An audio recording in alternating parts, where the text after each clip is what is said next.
And to that piece of lieutenant that's always on his podcast, bash us, him.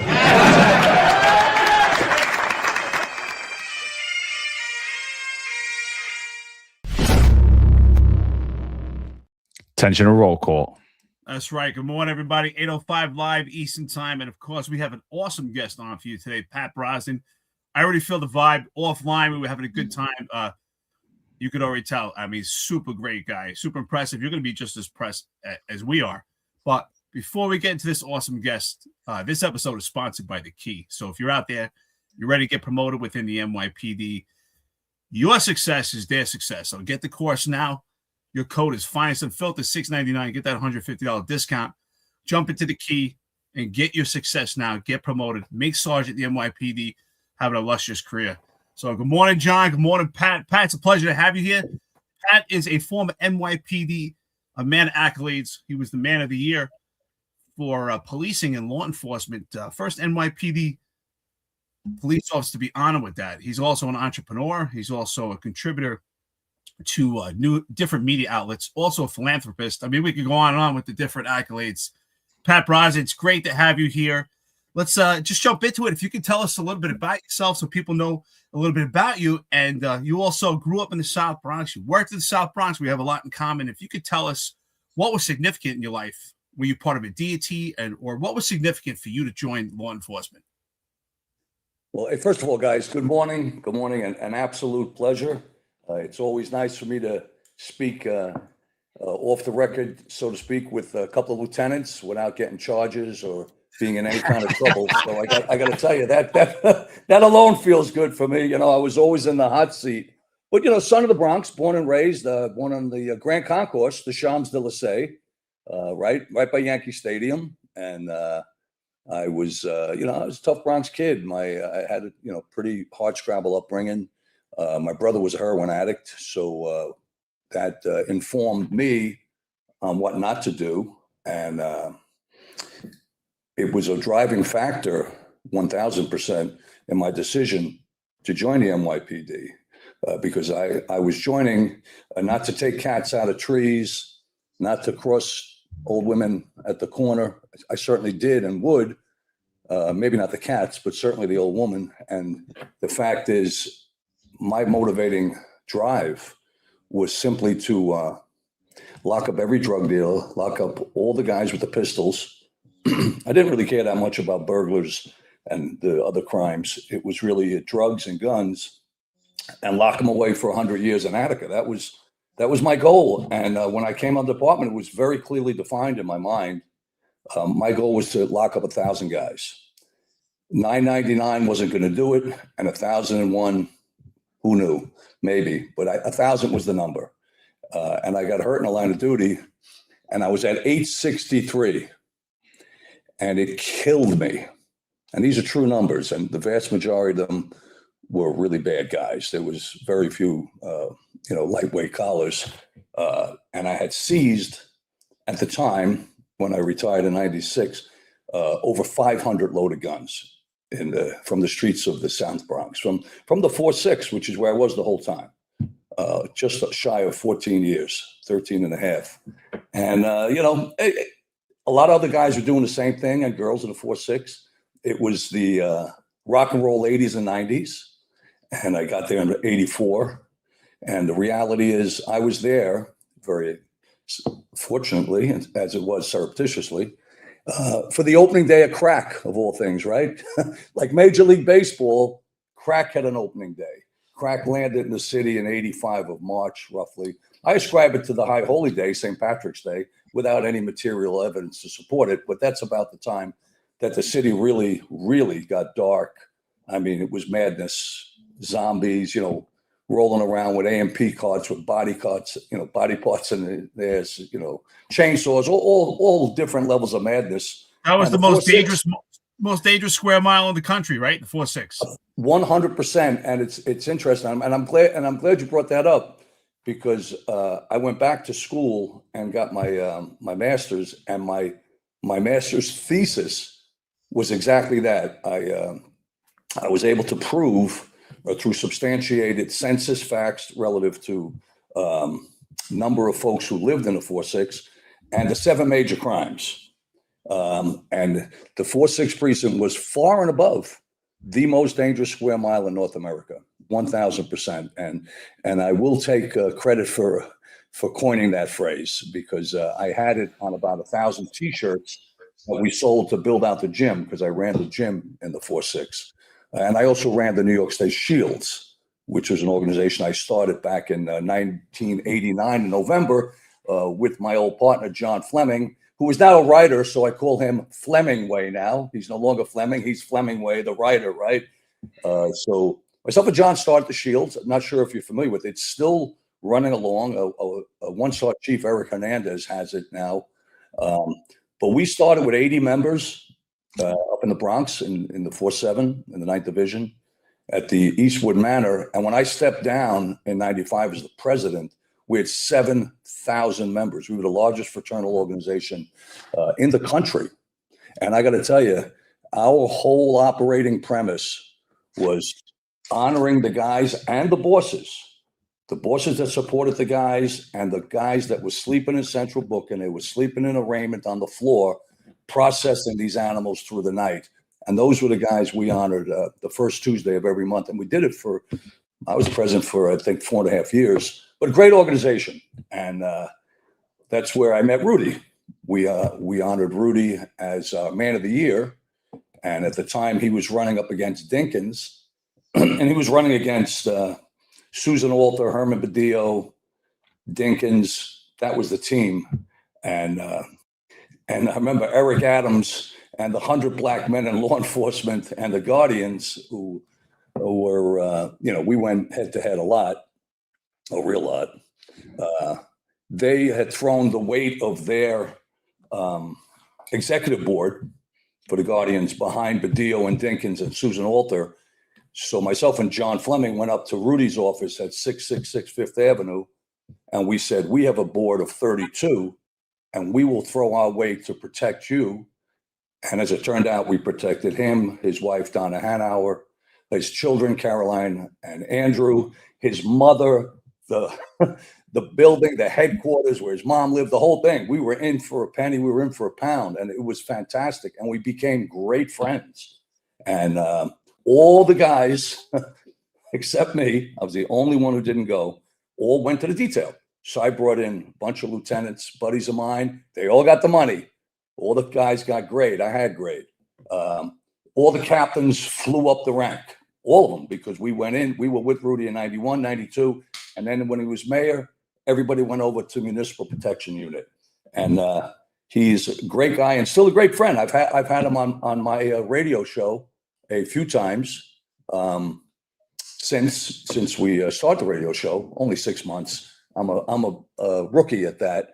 But listen, it's an absolute honor to be on the show. I know about you guys. You guys are legendary guys. You've really taken something very, very important and put a spotlight on it. And that's the unfiltered nature of your show. And it's important, and it's absolutely vital. And, you're looking at a guy who's the same as you as it relates to my unwavering support and love for the greatest cops, the greatest men and women, and that's New York's finest. And they're appropriately named, And by the same token, it's extraordinarily important that you shine a light on the inefficiencies, the issues, the problems, and that's key. So I salute you. Well done. Appreciate it, Pat. Pat, for the younger guys, I don't think that they're too familiar with you. Some of them may be, but I think, in my opinion, I don't know if anyone's ever told you this, I think you're probably the most successful NYPD cop ever. The most successful guy to come out of New York City, out of city service.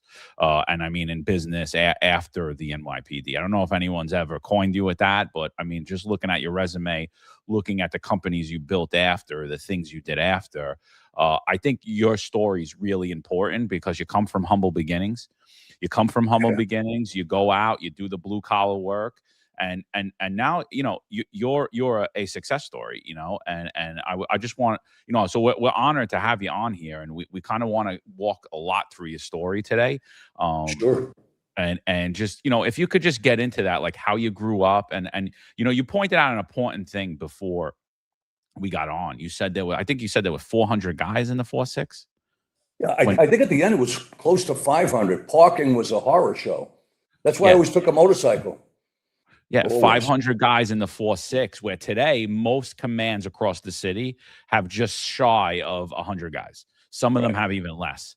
And so, obviously crime for you was totally different. Like, you came in on the height of crime. You guys cleaned the city up. We stepped into a cleaned up city, and now we're watching it reverse back. Could you just tell us, like, going in, like, you were a Bronx guy, you grew up in the 4-4, you go over to the 4-6. What was that like in the early days? Like, you're a mile from the precinct, so you're running into people that you're arresting out there on the street. Could you just walk us into that a little bit? What would that Absolutely. Like? Absolutely. So I grew up in a 4-4 in a concourse in 167, right up from Yankee Stadium, and went to All Hallows. First I went to Cardinal Spellman, then it was unilaterally agreed that I should move on when I failed 3 subjects.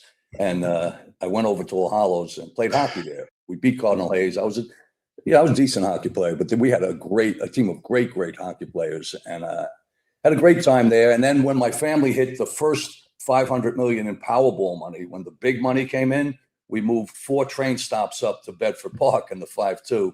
And, I lived there in a 5th floor apartment, had a great time. And, I mentioned earlier, I had a brother who went down the rabbit hole at the time in the 60s and fell into the heroin game. And was a military vet, and, very, very sad. He wound up,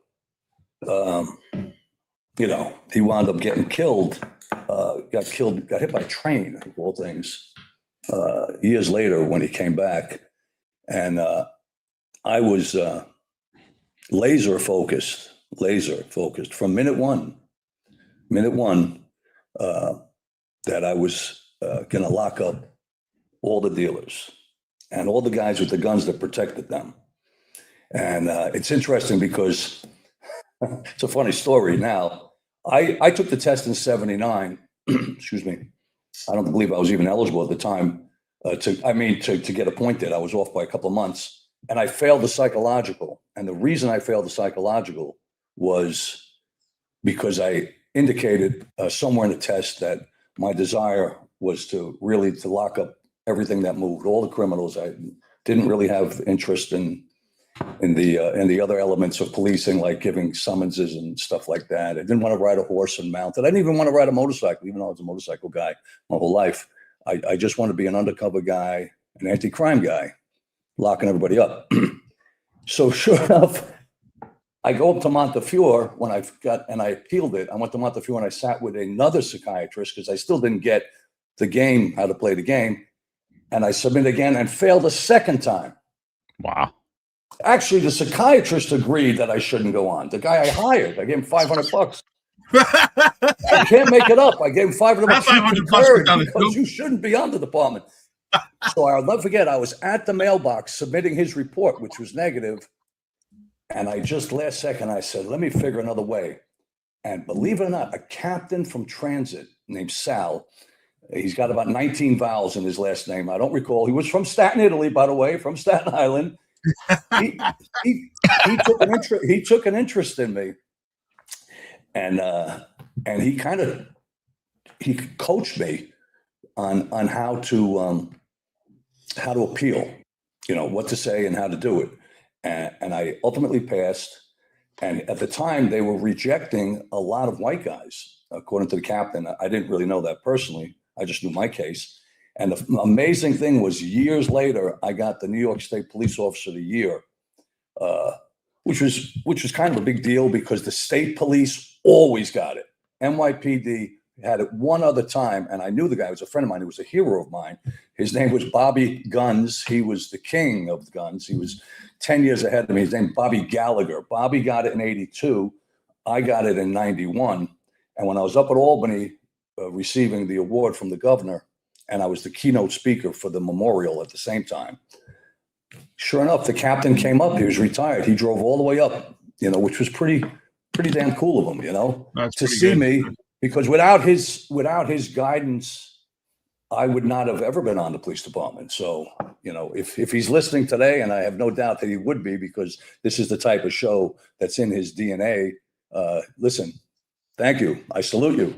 I would not have had this amazing career, and everything that came after spun off of what I learned in the NYPD. And that's an absolute fact. So anyhow, I was a rascal running around the Bronx, and you know, I got on the PD, and as I mentioned, I was focused on locking up 1,000 guys, and I didn't even like taking vacation, to be honest, because I always felt when I was out, you know, in Rockaway or something, Rockapoko, on vacation, getting a savage sunburn, I always felt that the other guys were getting the guns that were mine, you know. And I had a crazy partner named Dennis Walsh, a madman. He was one of 9 from the Bronx. He got stuck with a high-risk needle stick on, we were locking a guy up. He got AIDS, man, you know. He got knocked off the job with full-blown AIDS. And at the time, that was the fear. It was really hepatitis B, viral hepatitis. And I had 3 or 4 high-risk needle sticks myself. I got jammed with a syringe full of heroin into the web of my hand, grabbing a guy I thought had a pistol, but instead he was shooting into his hand because everything was collapsed. And he stuck me. And let's suffice to say that he truly, deeply regretted it for a long time after. You know, he paid dearly for that transgression. But I really loved it. I enjoyed it, and the robbery squad was a perfect fit. But to give you guys context, because it's extraordinary, when I hear people say today, "Hey, man, I was in the city.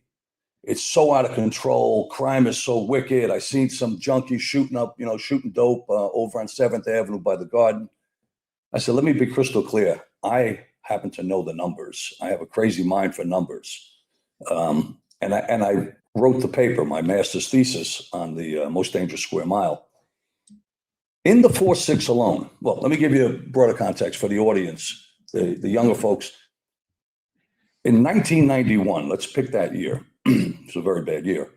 The city of New York had 2,305 murders and 101,000 robberies. I happen to have those numbers stuck in my head. Today, there's fewer than 350 murders, right? 1,700 New Yorkers are still breathing each of those 30 years because of Rudy and Bill Bratton and Ray Kelly and Mike Bloomberg and so forth. But the robberies were the real bellwether. To think there's 100,000 robberies in the early 90s and the late 80s. Today, my guess is there's about 15,000, 85% fewer. So in the RIP, the robbery ID program, the robbery squad in the 4-6, we alone, 1 square mile, would get about 3,500 robberies. So the 9 team members, me and 8 others, would get about 350 open robbery cases each during the course of the year, 40 cases a month. So how could you not lock up a lot of guys? So all I can say is my goal for 100 collars a year was ironclad. It was like the sun setting in the west. Let me tell you, if I came into New Year's morning on a day tour, on New Year's Eve morning, and I was at 93, you could bet the farm that 7 people were getting in leg irons sometime between 8 a.m. and midnight, because I would do a double to make sure I got enough bodies, because I wasn't taking 99 for the year. It had to be 100. Didn't have to be 101. It had to be 100. So a little bit of madness for sure, but this is how my mind worked, you know? It's crazy. There's no doubt about it, Pat. I mean, you're a man's man, full of testosterone. You're a gym rat. What also we didn't mention is you're a subject matter expert also when it comes to use of force, which I think is and definitely a big contributor. But what's interesting to me is, right, you grew up in the South Bronx. You worked in the South Bronx. You had these you had motivation to get so many arrests. You're working in the most dangerous square mile in the entire country. I mean, you talked about 1991. That's a wild time. Here you are in policing. Tell me about because this way people get to know you and know your stories. Tell me about your first oh shit moment, working the NYPD. Did you have that? I think most of us had that first oh shit moment, even though you're a New York City kid, you grew up rough and tumble. But what's your first oh shit moment in the NYPD? So it's probably different grades of them. You know, there's like, oh, and then when I was first assigned to NSU,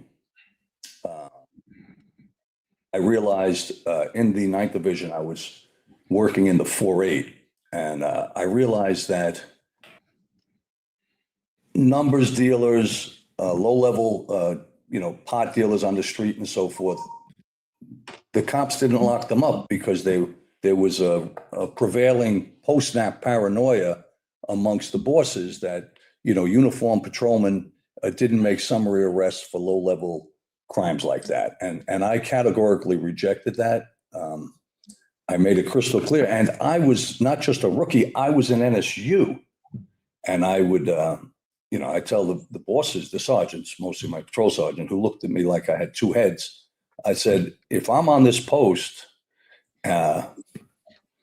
any crimes on a post, I'm locking them up. Let's be crystal clear. I don't care if it's a joint, 50 pounds of weed, doesn't matter. A numbers guy, I'm locking them all up. So the probably the first real oh shit moment when I realized that it was not on the level. I was working in the 4-2 in NSU and quite fixated on illegal guns, handguns. I had a bunch of collars off duty for handguns. That's a whole nother story. Yeah. They're not even working. I would search guys off duty and lock them up. So you got to tell us about that. There was something I must have fell on my head off the concourse when I was 2, and no one told me. But this is how my mind works. How do you end up searching guys off duty? That we got to hear about. Yeah, I locked Freeman up a guy too. on my birthday. Yeah. I locked up a guy with a pistol on my birthday, and the reason I know it was my birthday because my license expired and I had to go to motor vehicle on Tremont. So I went to the motor vehicle to get my license renewed. I go across the street into what I think is a bodega to get a soda, right? And I'm waiting online. First of all, as soon as I come in, my radar goes up. I realize it's a drug spot. There's nothing on the shelves. There's like, one can of beans and, there's not, everybody's got some action in there. So I see a guy behind the counter, this very tall, thin black guy, and he's wearing a silk shirt. I'll never forget. And sure enough, I see he's got the outline of a pistol. His pants are tucked in, his shirt's tucked in, but I see the butt of a pistol. I'm like, it's got to be kidding. So not only am I off duty, it's my birthday, and there's a birthday party for me with my family. I dive over the counter. It was a low counter, choking the guy, get him in a headlock, wrestle him to the ground, tear the gun out of his pants. It was a small one, like a 32 semi-auto with tape on. It was an old gun. And I lock him up. I crush him on the floor. The other guys take off, right? And the 4-3 shows up, and I became subsequently good friends. One of the guys who showed up tried to take the collar from me because they were savages for overtime too. So he said, listen, Brosnan. They kind of knew me because I was active. They said, we'll take this pinch. I said, nobody's taking it. I said, this is my collar. He's my prisoner. I'm writing it up. And not only that, I got 19 hours overtime. And when I tell you, I was sitting with the captain in the 4-3 and explained what happened, and he was just shaking his head. He said, tell me again, you were getting your license renewed. You went for a soda. What? Listen, I saw the pistol. I knew he wasn't a cop. It was so anyhow. Yeah, I had a few of those type of things, but the reality was that was my thing, and it was unbelievable because I had such great partners, and we were all wound up and super focused on the pistols. We'd stop counting car stops and cab stops at 100 a night on a 4 to 12. At 100, we used to keep track of them, and then we just say it's just there's just way too many to keep track. Like joking around amongst us, but it was all about that. It was all about the pistols and that was one of the oh shit moments, because then I realized that what I thought was normal behavior. If I saw somebody with a pistol, even if I'm off duty, it's my duty to lock him up, right? To protect and serve. I'm sworn by the state constitution to enforce the law. I don't care if I'm working or not. I'm still locking them up. And I'll never forget. I was in a diner in the 5-2, and I challenged an old timer who came in. The bunch of guys came in. Unbeknownst to me, they were in the squad in the 5-2. This guy tortured me for the rest of my career with ball breaking. And I asked him if he had a license for the pistol. I seen he had a pistol on. He was wearing a gun. Of course, he was a squad guy. I was on the job for 5 minutes. I didn't know what a squad guy was. And, they called him Archie Bunker. That wasn't his name. He had an Irish name. And every time I saw him in Central Booker for the next 14 years, he brought it up. You search any squad guys. Meanwhile, that was how I thought. It was the way I was thinking. But again, I really, really enjoyed it. I was surrounded by amazing guys and girls in the 4-6. We were very competitive. We kept lists of collars, up on the board, number of guns taken in, and it was a lot of fun. It was, as I mentioned, it was very, very competitive, and I was in the best playground of all, the 4-6, at its most violent time, at its densest time. If you take into context 1 square mile, how small that is, and then you take 200,000 people living in there, and that's according to the census. You got to figure it's double that. Everybody brought family and nobody reported them. Everybody was illegal. And then if you take the 7-5 by comparison, there's 6 square miles. So we were very small, very dense, very, very violent. We had 2 captains, if you can imagine, 2 separate captains, 6 months apart, shot in the line of duty in the 4-6. You had Timmy Galvin got shot in the face on the Grand Concourse. He was a friend of mine. He worked with me subsequently at the security company, my security company. And another captain, I believe his name was Plava, he was a housing captain, got shot in front of the 4-6 in the back, parking his car and walking into the 4-6, I guess, to sign the books on a midnight. So it was super violent. Imagine 2 captains. I don't think that ever happened before in the history of the police department, and part of that shooting that the captain from housing got shot in was by, believe it or not, the female, I think they're called the Nietas, the female arm of the Latin Kings. And they had a contract on me. There's $55,000 from some really bad guys that I chased across the country. A guy named Thomas Cross and Felipe Concepcion. They had killed about 5 people, but they also committed a robbery. See, I wasn't a homicide, I was in robbery. They stuck up a grocery store and shot one of the stock boys in the arm, and I picked it up. Now I had the case. I chased these guys to the end of the earth. Again, on my 30th birthday, my damn birthday kept surfacing.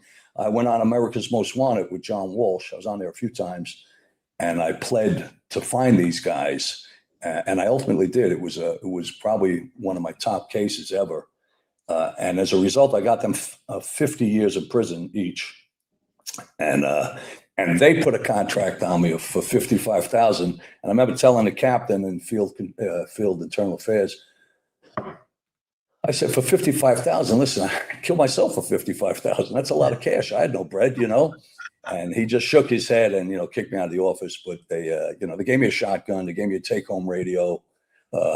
Naturally, my neighbors wanted to put up neon signs with arrows that pointed where Pat lives. And the bride and I had a young child, very young child, they moved briefly in with her mom on the other side of town, and it was a scary time, because the play was that they would bump you with a car, say at a light, say on the Sawmill Parkway or the Bronx River or the Sprain, and when you get out to investigate, they'd open fire.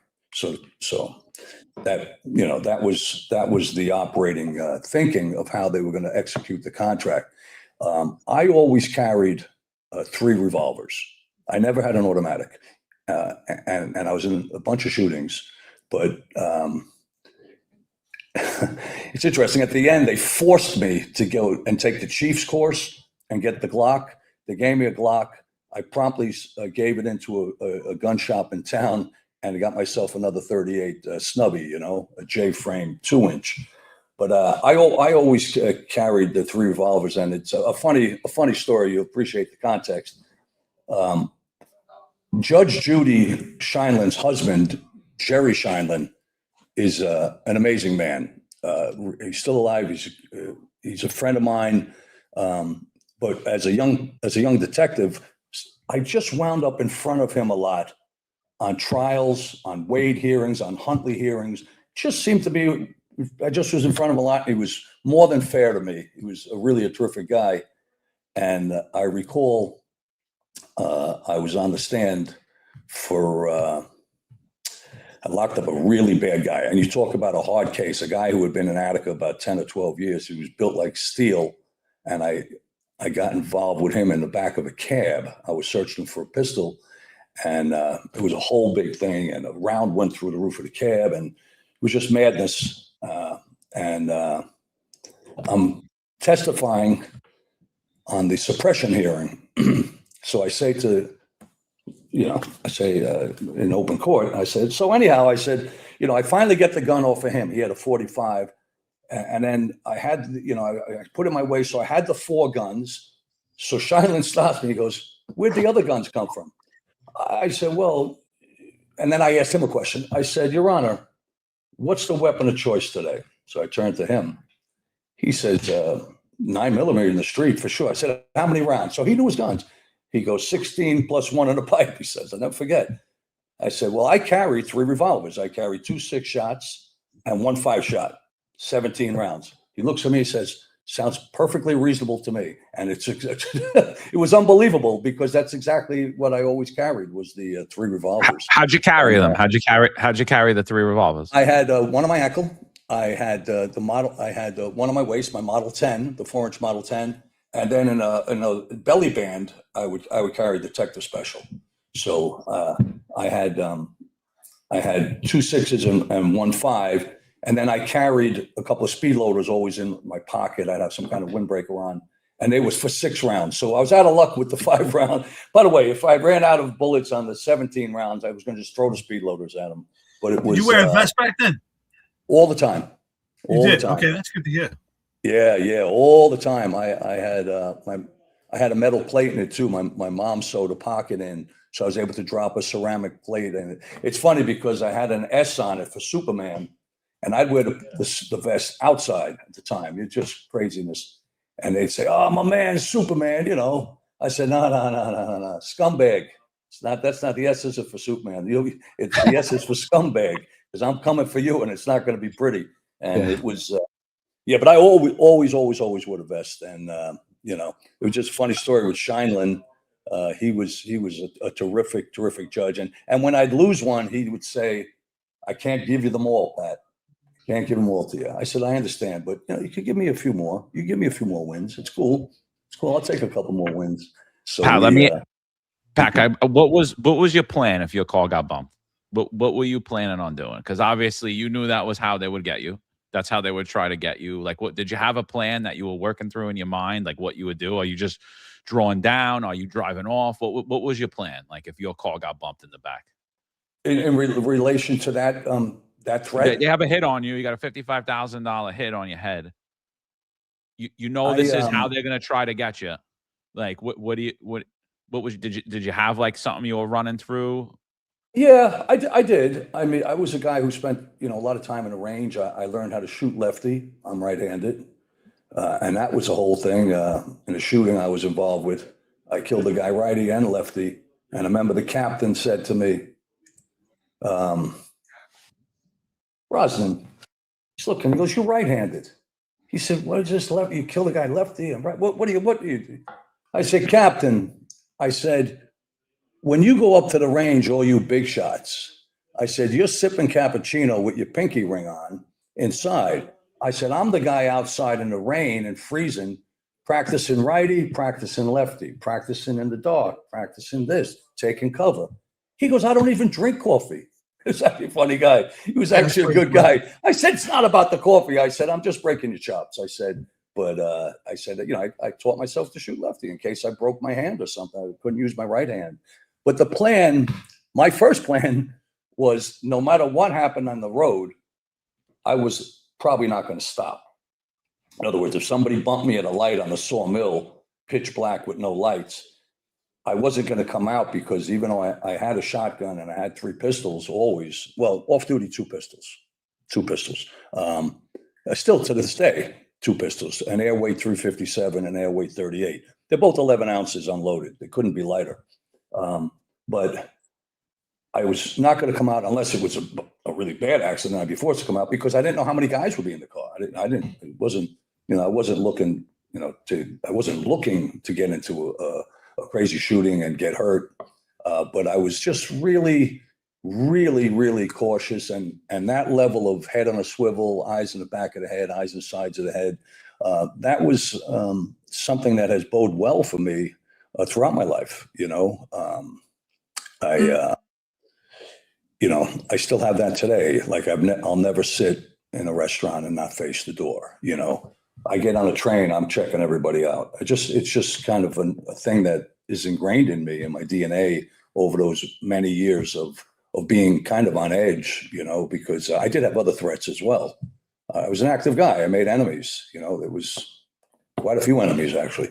And, that was kind of the cost of poker. It didn't really bother me because I felt they were always punks anyhow. I never felt that they would actually execute. It was, if you open up on an NYPD guy, it all hell breaks loose. It just never stops. So, that's thankfully that was truly historically the way it went. But you never know. So I was keeping. I was paying attention. I could tell you that. You know what? You definitely were an anomaly, right? You talk about, I think it's a great way to segue into this, right? So you talked about your training, that you trained and you continued repetition to be proficient with that firearm, which I talk about training all the time. I've been training my whole life. I think it's so important. And unfortunately, we've had incidents come out that have went viral. The most recent that went viral, 2 cops, detectives actually, are fighting with a violent resisting perpetrator. And I say resisting perpetrator because he resisted, even though he did not commit the initial crime the cop suspected of, he still did resist an arrest. Which is why I refer to him as a perpetrator. And the cops deploying punches. And unfortunately, because of the city council that's enacted the Diaphragm law, cops can't put any compression to the chest. Cops have limited tools because of the city council, and they're forced to use brutal tactics, which are strikes. But strikes are sometimes are necessary. It's an ugly thing. I say instead of use of force, we should call it the use of ugliness, because how much ugliness can people actually tolerate? They don't want to see any ugliness. But as a subject matter expert, it's a use of force. What do you think training should look like to keep cops safe now and to keep suspects safe, to have this balance right now? Because people don't have the stomach to watch cops actually fighting, protecting themselves. What should training look like? Especially with your background and your expertise. Well, first of all, a terrific question, Eric, and I watched that tape a number of times and have provided commentary on it. And before I answer,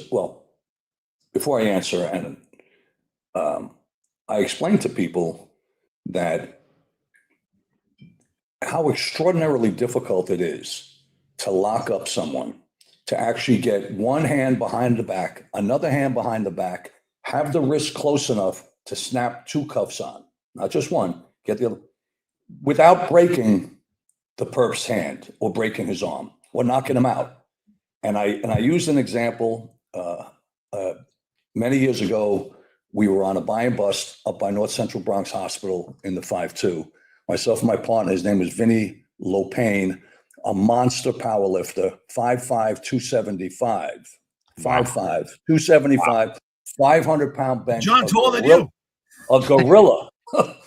Hair all the way down to his butt. A really, really cool guy. Nice. We chased some crackhead female. She's 90 pounds, and she runs into the lobby on the corner opposite North Central Bronx.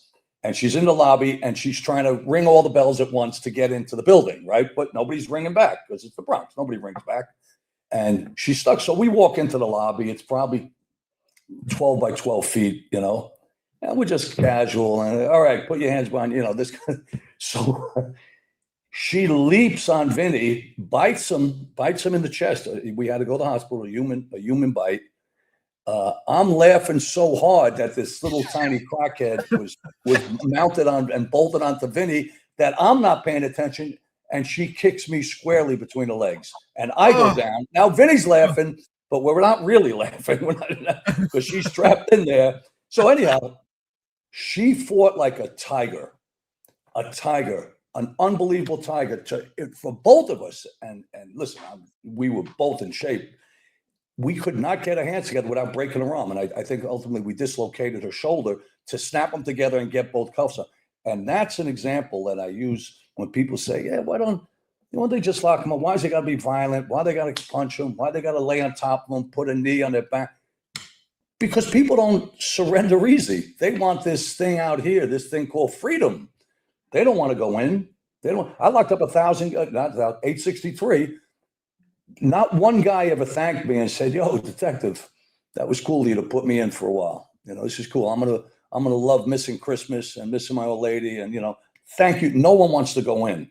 So what does that mean as it relates to training for force? No one wants to see the sausage being made in the sausage factory. But this is the hard facts about policing and apprehending bad guys. It's never pretty, never ever pretty, and that tape demonstrates that.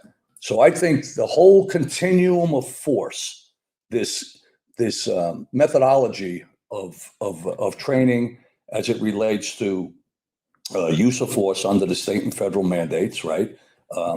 It has to be reinforced at the academy level. I believe the vast majority of officers on the street are extremely hesitant to use the tools that they're empowered to use, that they are empowered by the state and the federal constitution to use legally to apprehend criminals that they cannot and they mustn't by mandate allow to escape into broader society to reoffend. And that goes to the Eric Durant case, and we'll get to that. So to make it relatively simple, someone punches you in the face, you punch them in the face twice. Someone pulls a knife, you pull a gun. Someone pulls a stick, you tase them. Whatever the training continuum is, we as law enforcement have to have the superior weapon because we're supposed to win. And that is not articulated nearly enough. I have a real problem with the unions, although the SBA is doing a competent job now, but I've always had a real problem with the PBA. They just don't get out there. They don't articulate it. They don't socialize it. They don't make it understandable to the common person. And the common person, the average person, and I mean by non-law enforcement, those are the grand jurors who vote on the justification hearings. They have to know. They have to be indoctrinated and taught how it really works. And this is how we keep you safe. And it's not pretty, but this is the reality. And that's where we fail. And I think a lot of it has to do, let's face it, the guys who go into the police academy, not the bosses, because the boss is a different deal, but patrolmen and detectives who go into the police academy are pretty much hiding out. Let's be honest. They're in there teaching social science or gym. They don't want to be rolling around in a gutter up in Harlem, with some monster who was in Attica for 12 years. But this is what you signed up for. Sometimes you have to get a little bit of blood on you. Sometimes you got to get a little bit dirty. So I think it's the training. I've always felt that they don't articulate in a meaningful way and train and instruct and guide in a meaningful way what the legal limits are, which are very broad on the use of force in all its iterations, from minimal force up into deadly physical force. Pat, you made a very bold statement, which I just want to say thank you for before John asks the next question. I just think that what you said is where we lost something in society. You said the cops are supposed to win. And it's sad, but people don't want to see the cops win anymore. That is a great statement. Did we just lose Eric? Thank you. Or did I just go out? No, I think you went out for a second, but that is an amazing statement. That's exactly the truth. Cops are supposed to win. And people want cops to lose now. And thank you for saying that. No, thank you for pointing it out because you're right. They do. And that's because rhetoric has consequences. And that's because if you keep saying, if leadership in the city, the media, even chiefs that we saw that took a knee, a disgusting, despicable, horrific. Oh, that pains me. That pains me. You know what, Pat? Thank you so much for mentioning that, because not only we often talk about this, and not only did they take a knee, literally, the leadership we see has taken a knee figuratively still to this day. And that, I think, not only inhibits the training, but inhibits the presence of a police officer because they don't have that support. You talk about these captains, like how great they were, joking around with you. it sounds like they supported you and had your back. Right. I couldn't agree more. I know that there's 3 people on this show right now that the only way they would ever take a knee, God forbid, would be if they were hit in the chest with a bunch of bullets and they fell to their knee. They fell to their knee.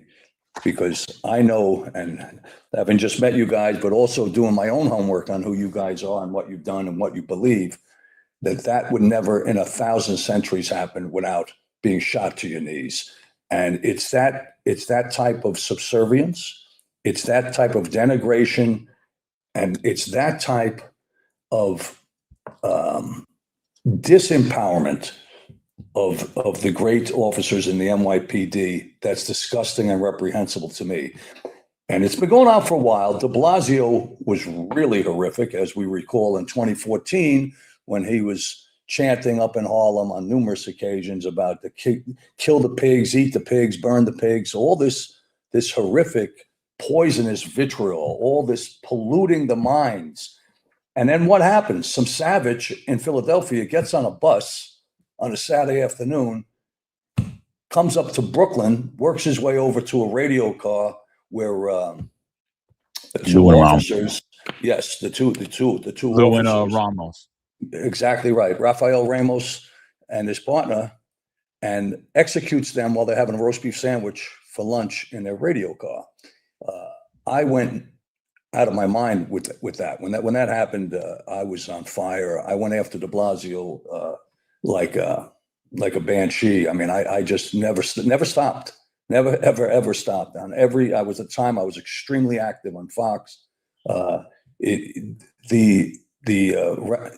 Wenjin Liu and Rafael Ramos were murdered because of the climate that de Blasio led through his own statements of demonizing and vilifying the great NYPD officers and making them into metaphorical Waffen-SS thugs, brutal officers, none of which was even remotely true. And then many of the people in the street bought into that. And we're still trying to reverse a lot of that. And we see it time and time again. And even up in the Bronx with Judge Guy Mitchell and Sergeant Eric Duran, I firmly believe, I'm convinced that his indefensible ruling and sentencing of 3 to 9 on manslaughter for the actions that Eric was involved in, and I'm very familiar with the case, was based on his anti-police bias and was manifested in the ruling. He was convinced from moment one, before any of the eye and ear witnesses, any of the evidence, any of the subject matter experts testified, that this sergeant killed this guy deliberately by throwing a picnic cooler at him for a range of different reasons, mostly that he was driven to not let him escape, and as a result, he was responsible for his death, which is probably the most catastrophically horrific ruling that I've seen in my time in the NYPD. It's unthinkably bad. And it's wild, dude, because what they're saying is, that they paint to the media that the cooler killed the young man, when in fact his own actions contributed highly to that death. Right? He decided to get on a scooter, ride down the block. He decided to not wear a helmet. He raced at the own speed. He ran from the cops after committing a felony, fleeing felon. I mean, so they're not taking any of that contributions into a fact, and they're painting to the public that cooler killed him when it hit him, and that's not what happened. No, it was his own actions with some other factors in there. Spot on, John. Spot on, brother. And it's disgusting. Pat, I know you're up on policing. The Diaphragm law comes in about 2020. The NYPD starts putting that into effect. They start putting it right into their training, where they're telling officers, you can't put individuals in headlocks, you can't put an individual in a chokehold, you can't put compression on someone's chest or back. That is still on the books today. We just had a ruling, National Police Association, that's saying that, in fact, you can compress a diaphragm law. Supreme Court just upheld that. the ruling just came out yesterday. We've been advocating to the police unions, and it's been falling on deaf ears forever, that the diaphragm law is leading to officers having to use higher levels of force, such as closed fist strikes. And there is no way to train around the diaphragm law. There's no way to put a resisting perpetrator or suspect into handcuffs without compression of the diaphragm, the chest or the back. And we've been asking time and time again for this law to be fought and repealed in court, because every single video you watch, these officers are violating the diaphragm law. They're trying not to. They're playing patty cake with the perps. They're trying not to. Ultimately, they have to wind up doing it to affect the arrest, to get the individuals in handcuff. And you're basically just playing DA roulette, because if somebody has a heart attack while you're doing that, it grabs media attention. Cops are going to get charged. They're going to go to jail for violating this diaphragm law. What are your thoughts on the diaphragm law? And is there anything that could be done to well, first get of all, out of New York City law? Great job explaining it. Okay, I am quite familiar with it. The reality is, this is just another example of how impossible it is to effectively police.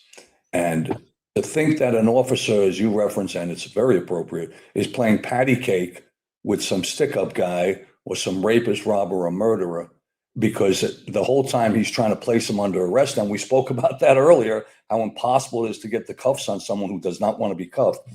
To have another layer of hesitation, another layer of concern, is the height of madness. And what folks don't get, and what politicians and people in the media don't understand, is when we put our hand up, when we get sworn in, we are swearing to the state constitution, New York, in this case, the New York State Constitution, to protect and serve. The protection and the serving, those operative verbs, what they mean is that you must not allow prisoners to escape. And this goes back to the Duran case, but it goes to so many cases, because when they escape, they don't move into the convent or go read to the blind children at the orphanage. What they do is continue their criminal ways. They reoffend. And what happens is, when they reoffend, when someone escapes because an officer is concerned about compressing the diaphragm, whether in a headlock, a chokehold, or a knee on his chest or back, and they rape a 15-year-old a week or a month later, that is the fault of the police in the view of the courts, right? That they let this guy go, when in reality, the officer's hands are cuffed. So this has multiple ramifications across the spectrum, inclusive of the escape factor. And Duran, just to go back to Duran for a second, with the facts that occurred in terms of him stopping a convicted felon from escaping back into society and reoffending, who knows, shooting an innocent, like the 7-month-old who got shot in a stroller last month in Brooklyn. They were shooting gunfire at the father, actually, and killed the kid. This is what happens. And that's the horror of it, you know. And I'll just digress briefly, because you reminded me, you know, I was always in the grand jury testifying on the 180 day on the pistols on the gun arrests. And I noticed that periodically the grand jurors would dismiss my testimony, and they would not vote a true bill. They let a guy out, a guy I grabbed on the street with a loaded gun, not part of a stick-up, usually just a straight gun arrest. And I learned from a friend of mine in the DA's office that I could go in after and have last comment. I never knew that. I learned that kind of midway in my career, that after they voted, they were still sitting in the room, I could go in and have last licks. And I did frequently. Well, anytime, once I learned it, that they didn't have a true bill. And I would say to them, you know, you guys, you live in the Bronx. You live in this neighborhood. You live in the neighborhoods where these guys are. You bought his story that he was carrying a gun for protection because he was the victim of multiple street robberies, none of which were ever documented, by the way. And you folks knew that. You knew that because the DA pointed that out, but you elected to let him free to reoffend.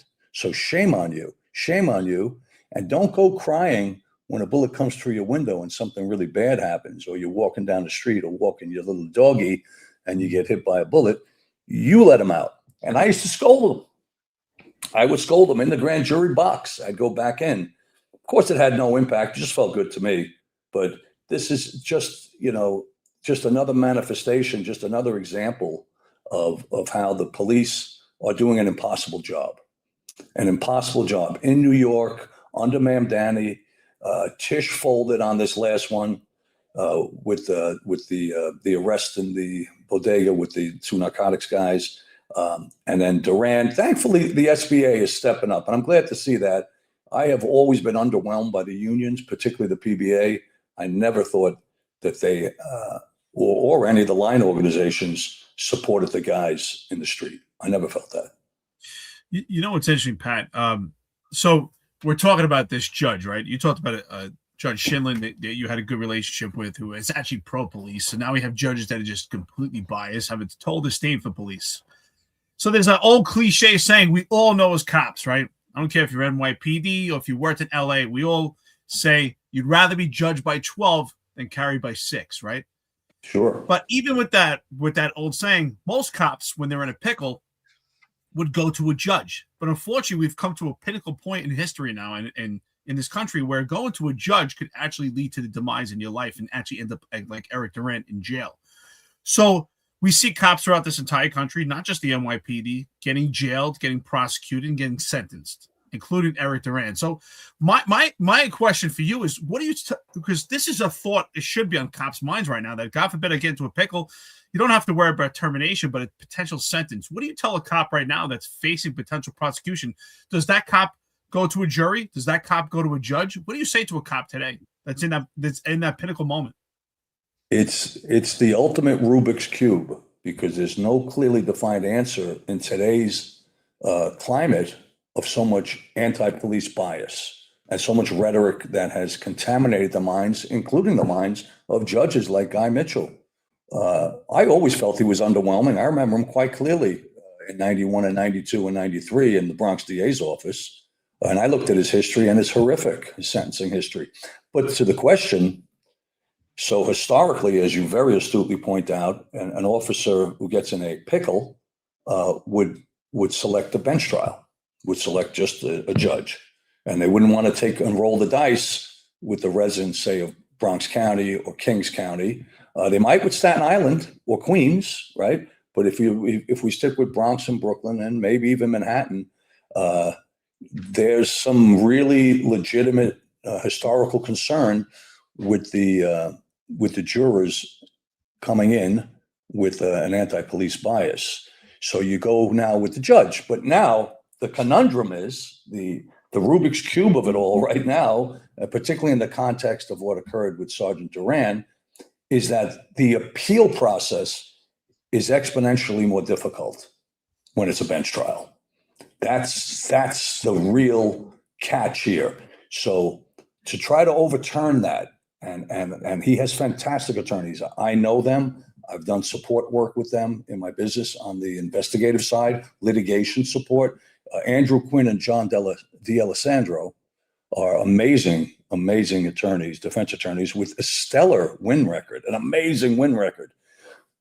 But to win on appeal, because the judges, it's all backroom politics. Judges don't really turn on other judges. They don't refute other judges. They don't turn other judges. It's the ultimate old boy network. That is my concern. So the answer is a case by case, but it certainly will be predicated on what county it's in, what the pickle is, what the nature of the allegation is, and it would be a deeply thought out decision, because there's nothing clear. You hit the nail on the head. It used to be just go with a judge. Judge will be fair and impartial. He'll be an arbiter of facts. He'll rule on the facts. He'll rule on the evidence. He'll rule on the testimony. They had a mountain of evidence in the Durant case. They had eyewitnesses and ear witnesses that were perjured in open court. They had testimony from the prosecution's subject matter experts, the experts they brought in. He controverted that evidence. He completely ignored, like Stevie Wonder, but worse, deaf, dumb, and blind. He completely ignored all the evidence and went with what he thought had happened, and probably what he thought from the moment he read about the case. This guy threw a cooler and murdered this poor kid. That's what he thought. It had nothing to do with it. They're completely inconsistent with the known and material facts. So the answer is, if you're in a pickle, the pickle continues with that selection. That's at least as big a pickle. Which way to go? Before we go any further, I just want to remind everybody this episode is brought to you by NYPD The Key. It's the NYPD's premier promotional school. If you're in the NYPD now and you're looking to become sergeant, the course that myself and Eric used to make lieutenant, NYPD The Key. Right now, for you guys, this week only, we got you $150 off. Go over to www.nypdthekey.com. At checkout, put in the finest unfiltered 699 and receive $150 off. We told you prior, classes are starting on May 2nd. NYPD sergeants test coming in February of 27. So classes are going to start May 2nd, 10 classes a week, 7 different locations. They're going to be everywhere: Manhattan, Suffolk, Bronx, Brooklyn, Nassau, Queens. You could attend every class. Classes are fully online. All the materials also online. You could do a mix of both. It's up to you. Once you register, you're in. Everything is up to you. For those of you guys that are on the sergeant's list now, I keep beating this into people's head and people keep arguing with me. Look, I want to see all of you guys get promoted. But if you're over list number 2,700, you're not becoming a sergeant, more than likely. Maybe you will. NYPD traditionally promotes about 60 sergeants a month, right? If you do the math, you got 14 months left of this list. In May of 27, that list is gonna go away. That'll put you at about another 840 sergeants, give or take. They may slow down, they may speed up a little, but if you're over list number 2,700, you're rolling the dice. Take the test, study again, do much better. Your goal should be in the top 100 every promotional exam you take. So like we told you, go over to the key, www.nypdthekey.com, go to and plug in our code at checkout. Finest unfiltered 699. Appreciate it. So Pat, one of the things one of the things that I think is like you had a super impressive career, right? And most guys that have a super impressive street career like you do struggle financially. You have a business acumen that I think is really next level. What was like, how did you build your business? Could you just tell the audience how you build your business, what you did to make money while you were also on the job, going out there, locking people up off duty on your birthday? Could you give us some of your keys to success? Because a lot of cops don't believe that they could do anything else. They believe this is all I got. I can't make money any other way. And you've really shown everybody that you could get to the next level. I mean, I was looking you up before you jumped on. You have a crazy Harley collection. There's photos of you hanging out with Sylvester Stallone. You're Hollywood now, brother. Like, how'd you do it? Could you give us some business? Maybe Yeah. Well, thank you, and it's a great question, and I love sharing it because, to be honest, I always say I'm the luckiest Irishman I ever met. I always say it. I'm the luckiest one, hands down. But I did have a few things that helped me throughout my life. Number one is I never needed a lot of sleep. I just didn't. I was getting by in 4 and 5 hours forever. Get in at 2 a.m. I'd be squatting, 4 plates at 8:05. I mean, I just was at it, and I had tremendous perseverance in achieving a goal. And I mentor, I help to mentor different young folks today and in past years, and give them some guidance from my experience. And I always say the 2 things that you really need, and the 2 things I had that were very helpful, was I had great tenacity. If I went up against a concrete wall and I hit it with my shoulder 100 times, and on the 101st time, a little puff of dust came, I said, I can get in there, I can get in now. And I had that, like in Dumb and Dumber, right? With the redhead. So you're telling me I got a chance, right? I mean, I embodied. So you're telling me I got a chance, not in a million years. So I have we still live like that. I swear to God, I always think of that.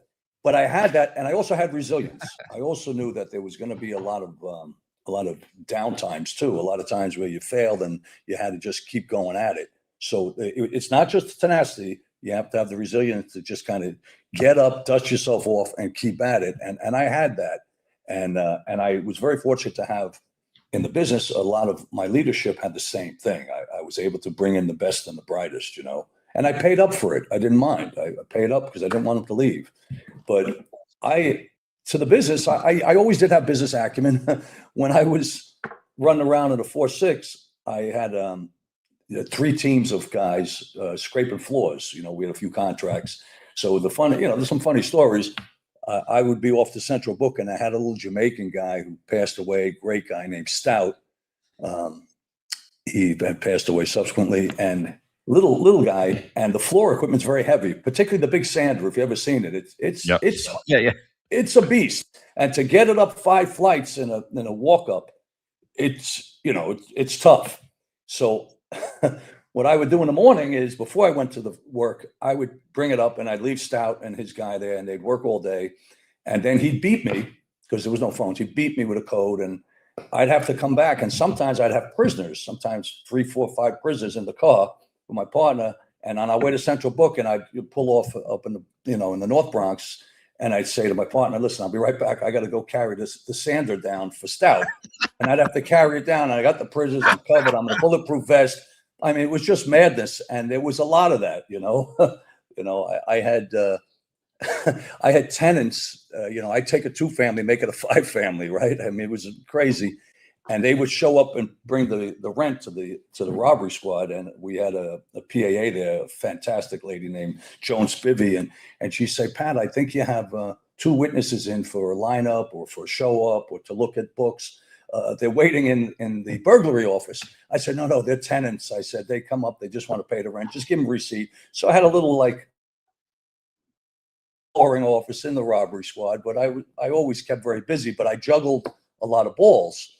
And that same mentality, as soon as I retired, I was very lucky, because I was friends with Rudy, and that was a big deal. And then he got the mayorship, and I never went over to the team. I stayed in the robbery squad. I need the money at the overtime. And my first big case was with the Prime Minister of Saudi Arabia, the royal family. And it came in,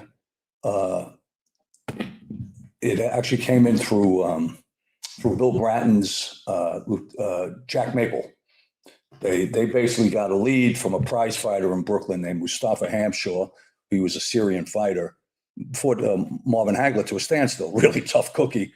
And They said, we need you to, they said, we got a bunch of the royal family coming in. They're going to be in the plaza. Can you do the detail? I got it. So I brought down 32 guys and girls, and we camped out there for 4 months with them. And that gave me the seed money.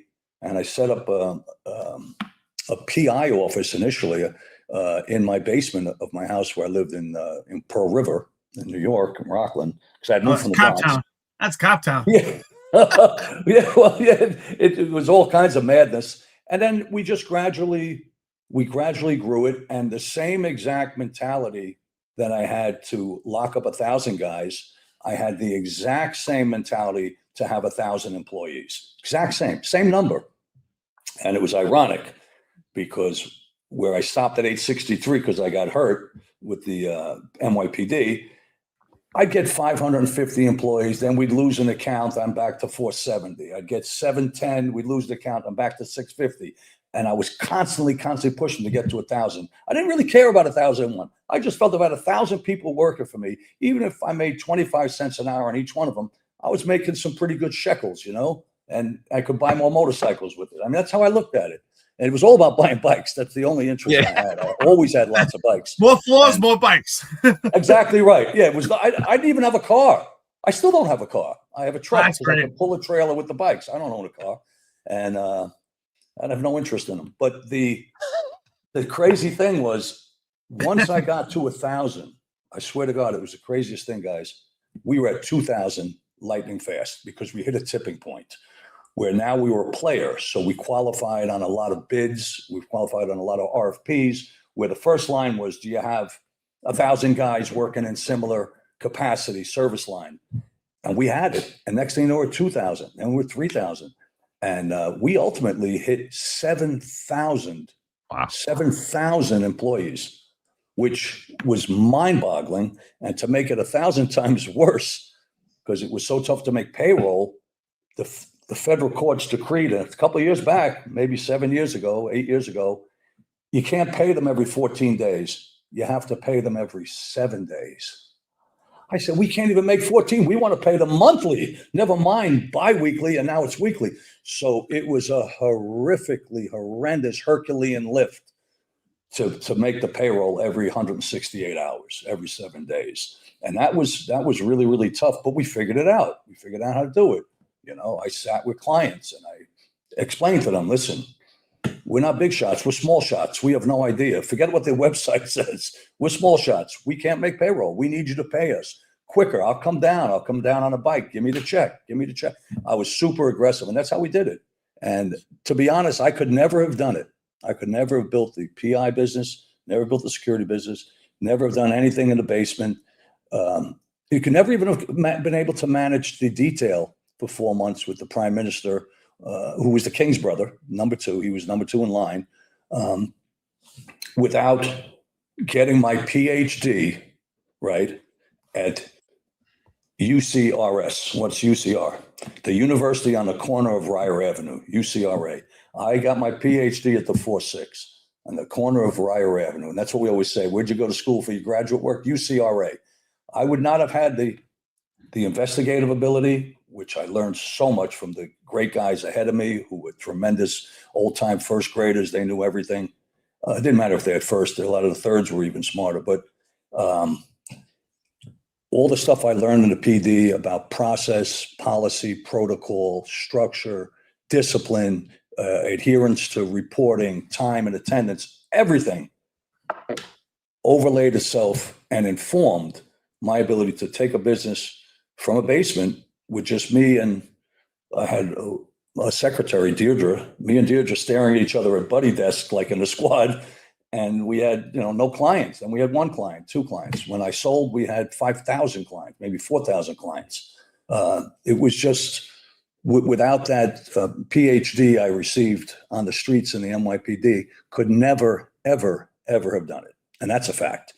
And just another great example of how amazing that time was and why it was the greatest time of my life, at the greatest show on earth, and a front row seat at the greatest show on earth. And Pat, I think you kind of foreshadowed it, but being a subject matter expert, we talked a little bit about use of force. You talked a little bit about your perspective, but the incident that went viral with the 2 detectives, could you break down for us? Because John and I did an episode along with Marlon on the Finest Unfiltered, and we broke down our perspective on the details of that use of force. And I say this, and I'm saying this now publicly, I say it often, I think it should be termed use of ugliness, because people can't understand that force is ugly and how much can you actually tolerate. Could you obviously I think you foreshadowed your perspective, but could you break that video down and explain to people the use of force, and from your perspective, what you liked about it, what you didn't like about it, and what you think was effective or not, and why are people so why do they not have the stomach for it?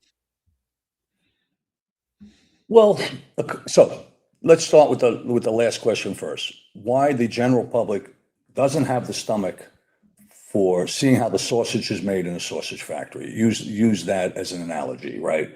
They don't have the stomach for it because when they watch on TV and in movies, and now they believe to be a fact, is that locking guys up, they kind of surrender. It's kind of easy. They put their hands behind their back, or they go like this, or they put their hands up, and they're kind of willing to concede to the fact that law enforcement has caught up with them and they're being arrested, and then off to a hearing they'll go.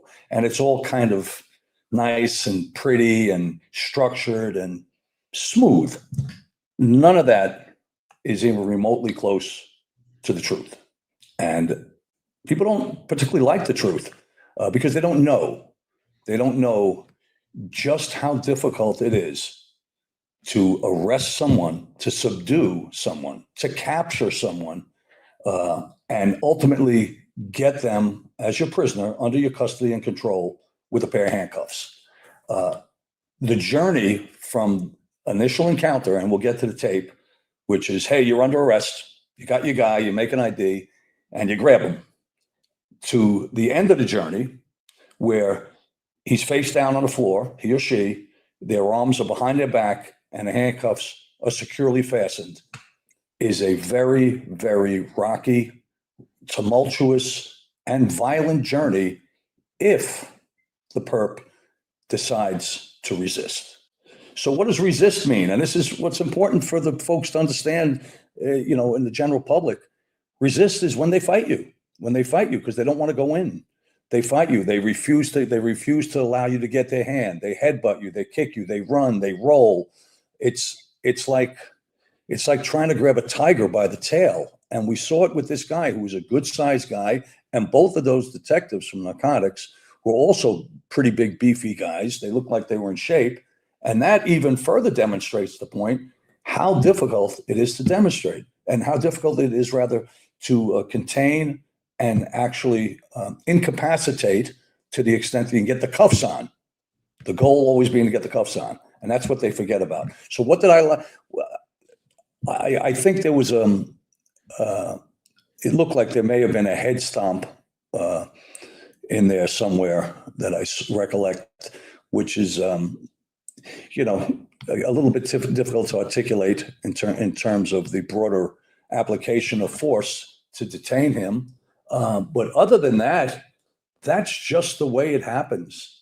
They fight, they run, they flee. They just make it impossible. It's like nitroglycerin. It's like trying to balance a vial of nitroglycerin. You just can't get it straight until you have them under control. And to your point earlier, John, relative to the diaphragm law and that nightmare, when you factor in that you're prohibited to grab them by the throat, get them in a headlock, incapacitate him in that regard, drive a knee into his back or chest, a chokehold. I mean, there's so few options other than force, whether taser, whether it's a slapper. I don't know if that's around anymore. I can't say to that, but right, they're not even in the continuum of force anymore. But what was a billy club for? Billy club was, before pulling the pistol out, right? You'd have a billy club. That was a way to bring them under control so that you could arrest them and put them in front of a judge for their day in court, because they fight you. I think the key factor for folks, listeners and viewers, and many of them I'm sure are law enforcement, but for general public who haven't been through this, is that it's not pretty. It's actually quite ugly. And that's just the reality of dealing with criminals. When you're dealing with criminals who want their freedom, who want to escape, and who do not want to go into Rikers for a year or up to Attica for 10, they will do everything in their power to prevent you from getting them in handcuffs. And that is a fact. And I've had numerous times where it was really tough. And I had really good partners, tough as nails, fast, played ball. It didn't matter. It's hard, like a female story, right? 90-pound crackhead. You just can't make it up, Yeah. The jury's it's a good analogy. It's a good analogy, John. And just a real quick one. If you go up to the range, I remember the New York Times went up to the range and they went through the what is that house called where you go through the rooms? The tack house. The tack house. Exactly. Yeah. And at the end of it, I remember they wrote, but maybe it wasn't Times. I forget if it was Wall Street Journal. They had killed a bunch of civilians in there, a bunch of innocent people during the course of the exercise. And that's the reality of it. Police work it's unstable. It's non-predictable. It's impossible to contain. It's extremely difficult. And that is another example of where, I think if there was an incident, I'll give you a great example. When I was in the police academy, I don't know if they did it when you guys went through. One of the exercises was to make believe the instructor had a gun and to cuff him. He was in the classroom by the blackboard, and he didn't have a gun, but make believe you're searching him, and then to get him under control. And I remember, of all crazy things, I was one of the guys, I guess we all had to. I went up and I remember the instructor, and he was fighting me, and I smashed him up against the blackboard. And while kicking his legs out, I ripped a loop on his pants because I was pulling him back. And he only understood policing. This is a good example, actually. I haven't thought of this in a long time. He only understood policing and making arrests for guys with pistols or prisoners in the abstract. He understood it as an academic, not as a field operator, because he never did it. He went right to the academy, so he only knew it from a book. He didn't realize this is actually what happens. Loops get broken, faces get mashed against the blackboard, feet get kicked. And they were going to jam me up. They sent me up to the 6th floor, and a lieutenant named Toomey was somewhere in that 6th floor, and he was a Harlem guy. Do you know that they called him in front of me and asked him, is this how it would happen? Would that happen in the street? Because they didn't understand it. They actually didn't understand it. And they were teaching. And think about that for a second. Toomey, of course, because he was a great guy, and we subsequently became friends, used to hang out with him out in Long Beach, in Long Island. He was a saloon guy there. There was a place called the Saloon. And I'll never forget. He said, yeah, that's exactly it. And it actually gets a lot worse in the street. Can you imagine that they didn't understand it? And that's a police academy instructor. Imagine how the typical person on the street, a cable guy, a FedEx truck operator, a water department worker, they see this, what they see as violence, and they say, oh, it's completely out of hand. Why do they have to do that? Because they don't know. They don't realize it's a very, very tough job. No, yeah, it's a great explanation, dude. Appreciate it. The only thing I was going to say about that is, like, the jury's still out on the head stomp, though, because I watched it numerous times from different angles, and I don't catch the head stomp. I hear his partner go, give me your hands, and I watch him stomp in the direction where the hands are. If it is a head stomp, it's wrong, and I 100% agree. If it's not, it could possibly be that. Like, what I've been just watching it from the other angle. Sure. There was another guy filming it, but he only puts out the part of the film after that happens, which is suspect in my opinion. It's like, you were filming that, dude. Why don't we have that? You know what I mean? And Exactly. So, like, I want to see that whole video. One thing I was going to ask you before we get on to what you're doing now is, I hear a lot that, like, you can't really start a business today. You can't really get into security unless you're like a 1PP guy and you're up with the brass. I think your story, like, just rips that to shreds, because you're in the bowels of the Bronx, dude. You're in the 4-6. Like, how did you get in how did you get in contact with Rudy Giuliani? Like, how'd that happen? And do you think that a cop today, well, let's not even say a cop today. Do you think if you were a cop today, you were in your 30s, and whatever, or you're in your 40s and you're looking to retire now, do you think you could replicate what you did again today in this environment? Being in the 4-6 again, not being a 1PP guy, not having your hands with the brass or the politicians. Like, do you think you could do that? Yeah, absolutely. Absolutely. No difference at all. I always felt that the guys saying the 17th would be in a better position to interact daily with shop owners and business owners and prospective clients, much more than I would be in the 4-6, where there really was not too many of those folks. And I had it in my head that when I got to 17 or 18 years, maybe 18 years on, that I would go down to the 17 squad and then really get involved in building a client base for when I left. That was in my head. And then, it was a ways off. I didn't really think it through too much because I was making enough clients being up in the 4-6, because we had a small PI company called Sherlock with a couple of guys in the squad, and we were doing surveillances and various other investigative matters, even while I was active. It was very small, not too busy, but we were still doing it. My answer would be, yeah, there's no time like today. I've actually provided mentorship to some guys and girls who were contemplating doing it. And I told them, you just got to go out there. You got to understand that rejection means nothing. I always say, no means maybe, and maybe is a hard yes. No means maybe. No is just a maybe. I've always felt that. No, I'm with you. Ask for forgiveness and not permission, right? Just keep trucking. Absolutely. I would say to clients all the time, guys I was chasing, hey man, you got to have it. Everybody's got 5 minutes to have a cup of coffee. You got to find 5, and you got to be aggressive about it. And then, of course, once you meet them, you're there an hour later, talking about war stories and different funny stuff. But yeah, absolutely. I mean, and Rudy, my connection with the way I met Rudy Giuliani was really very simple, as I referenced briefly earlier.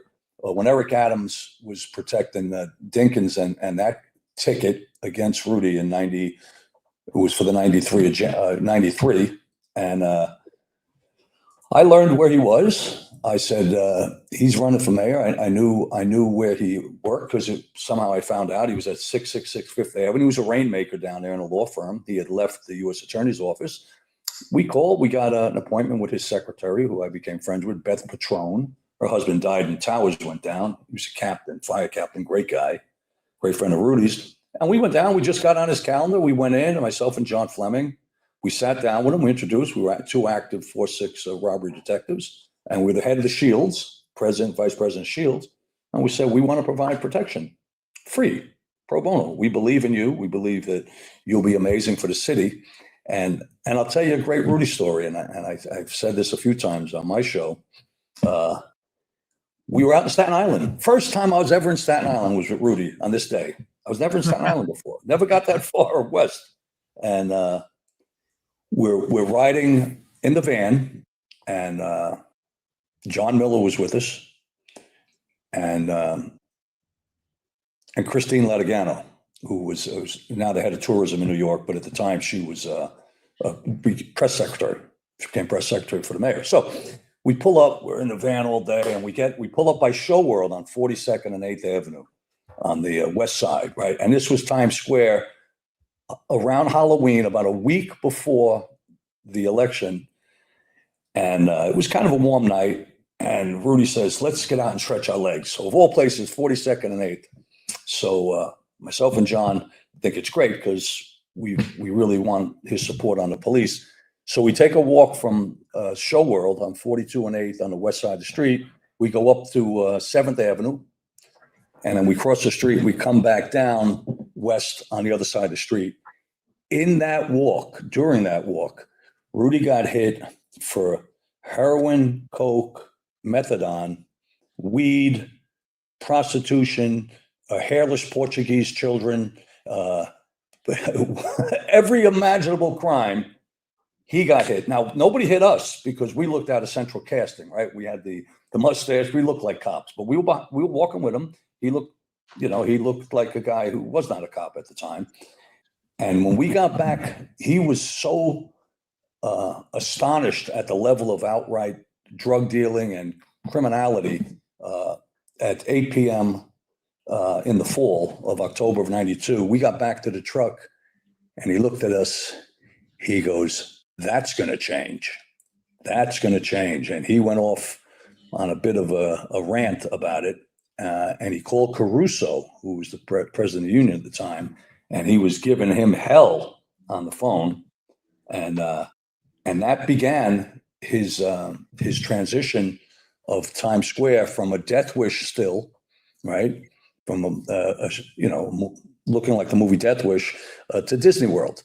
And his support of the police during that time, and I always I had dinner with him in February, and I remember I brought it up, and of course he remembered it because he had a mind like a steel trap. He goes, yeah, I couldn't get over it. I was so furious that the cops were handcuffed. They couldn't make summary arrests of drug dealers and prostitution, and he took the cuffs off the cops right then in '93. He crushed transit and housing together, did it in about 45 days. Nobody could do it for 100 years. He did it in about 45 days. Rudy was an absolute killer. Great guy. Great guy. Great. He loved the cops. He had two cousins, one second, one first, who were both shot in line of duty. Wow. Yeah. He had great love for the police. He really did. Still does. I got a funny story before I ask you a question, but I used to go to the Veterans Parade every year. I was a combat veteran. I served in Iraq, and I would go to the Veterans Parade every year. And one year, the parade had already broke out, and all the guys would go bar hopping. So I saw Giuliani. He's like, "Hey, come on, take a picture with a couple of us." And we all had a Marine Corps shirts on. He goes, I'm busy. So you go, "Hey, we're also cops too." There was a couple of guys who were all vets and cops. He goes, "All right," he stopped and he took a picture with us. So we thought it was funny. That was the affinity he had for cops. So I just think it's hilarious. He was busy, but he always had time for cops. But totally makes sense. Totally makes sense. That's Rudy.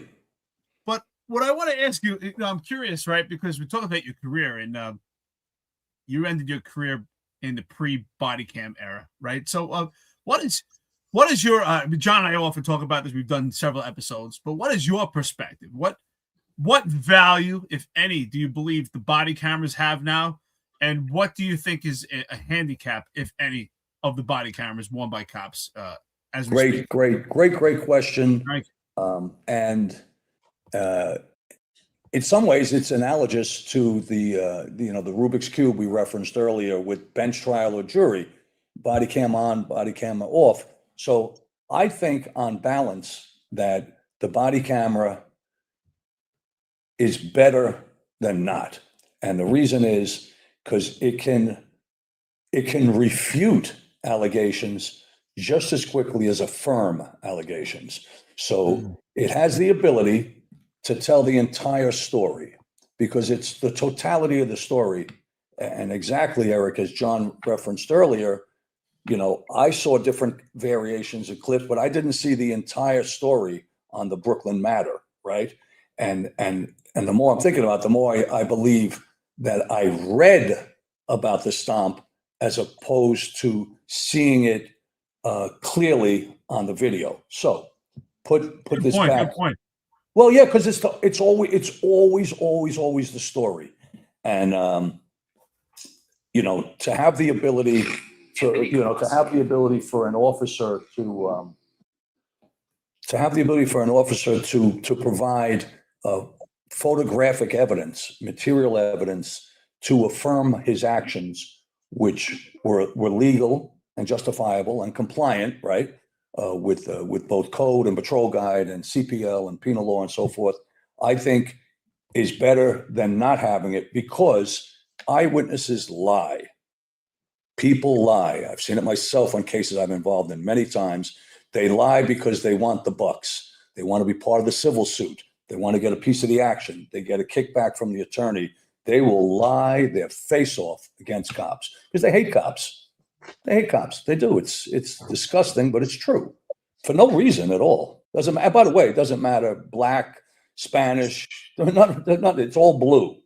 And to have the ability to provide compelling photographic evidence, technical evidence, I think gives me on the favoring side. I favor it. I do, because it obliterates false eyewitness testimony and ear witness testimony. Do you see any handicaps with it? And the reason why I say that is, so my opinion, my perspective has always been, I think for major allegations, it's a phenomenal tool. Like, for instance, God forbid, the three of us were working together and we had like that female prisoner you had. Let's say she fought with you. She's going to jail. She's sitting in the back of the car and her only recourse is to make a fake rape allegation. Thank God that body camera is going to save us, right? But I believe, especially you being a subject matter expert with use of force, I believe that it convolutes use of force situations and it doesn't give it a good picture. And I believe that's where the pickle I find is that the body camera, I think, makes a physical confrontation seem much worse than what it is. And I don't think that people really understand it as it is. And I think body cameras really I think they handicap that. What are your thoughts on that?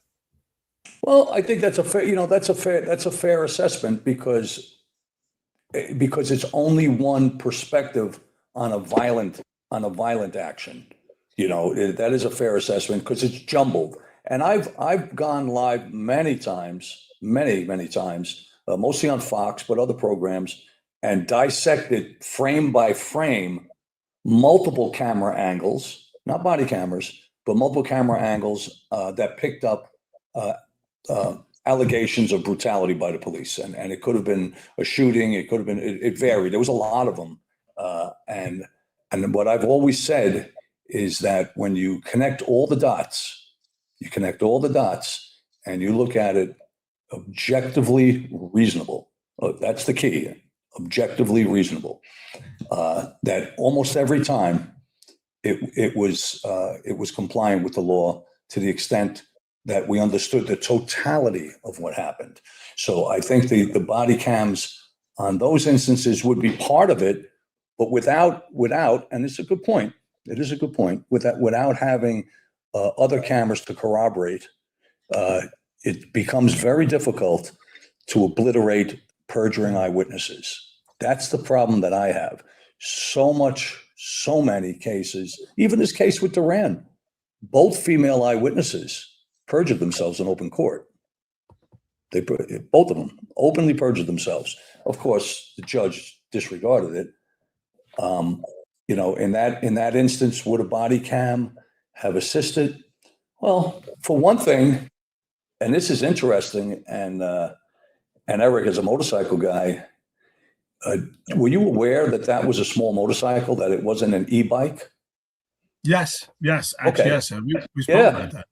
Yeah, most people weren't. I only caught it because I read gas-powered moped. It wasn't a moped. It was a 320-pound bike. And the reality is they wanted to paint a picture, and this is where body cams may have assisted, that this other guy, also named Eric Dupre, the perp, was on a bicycle like from Wizard of Oz, like with Dorothy, with Toto, like just kind of bicycling along, pedaling along, just nice with the basket, with his little doggy in it. I mean, this is a kind of motorcycle. By the way, I went over to Aqueduct Avenue on my bike last Saturday. It's 190th, 190 to 192 on Aqueduct. And I went up on a sidewalk. I went over there on a Fat Boy, a 2001 Fat Boy. And I measured the sidewalk too. I put a tape with it. Yeah, 64 inches. There's a sidewalk, very narrow Bronx sidewalk. And I did the same thing at 345 Park Avenue when that animal came from Vegas and murdered an officer and 3 other New Yorkers. I went down the next day, parked my car, and I timed the distance from me parking the car to entering the entry door at 345 Park, and I measured the distance as well. I brought a tape. I just like to know the facts, because so much lying goes on. So many people have ulterior or ancillary motives. So much of it's driven by economics. So many times there's compromise with filthy cash. It just makes an impossible job more difficult. Absolutely. Everything. It just makes it so impossible. And it's so great that guys like you guys are out there shining a light on these corners and bringing common sense and intellect, wisdom, street wisdom, historical fact-based experience and expertise, because people have to be educated. They have to be educated, have to understand, because, the cops are there to help you. Cops are great people. By and large, I've met thousands and thousands, like the same as you guys, and they're just the best. And the reality is we get a really, really bad shake, particularly in New York and particularly in the Bronx. Yeah, absolutely. And I totally agree with you. I think that the body camera is a great tool, but I think people need to understand what they're looking at too, because just go back to you being a cop, right? And you seeing a guy with a gun on the street, right? You see a guy, you see the hilt of his gun. What does the body camera pick up? You now today the cops got to put their body camera for. What does it pick up? It picks you chasing up the guy and starting to throw haymakers at him or pulling your gun on him. It's not going to pick up what you saw. And a lot of times with the DAs now, they want the whole thing on camera. And it's like, well, the first, what I observed, I can't get. I'm sitting in the car. Like, I see my head's on a swivel, not the body camera. And so that's the, like, there are some disadvantages to it, but I don't think it's a bad thing. I just think, like, even when we get the video in the store, right? We get video. Most people don't know what they're looking at. And you got ex-cops pushing garbage for attorneys. You got these fake reverends that are out here. And what are they doing? They're grifting on the backs of cops. They don't care about the young black kid that just got killed, the 7-month-old that got killed. They don't care about the 15-year-old boy that got shot.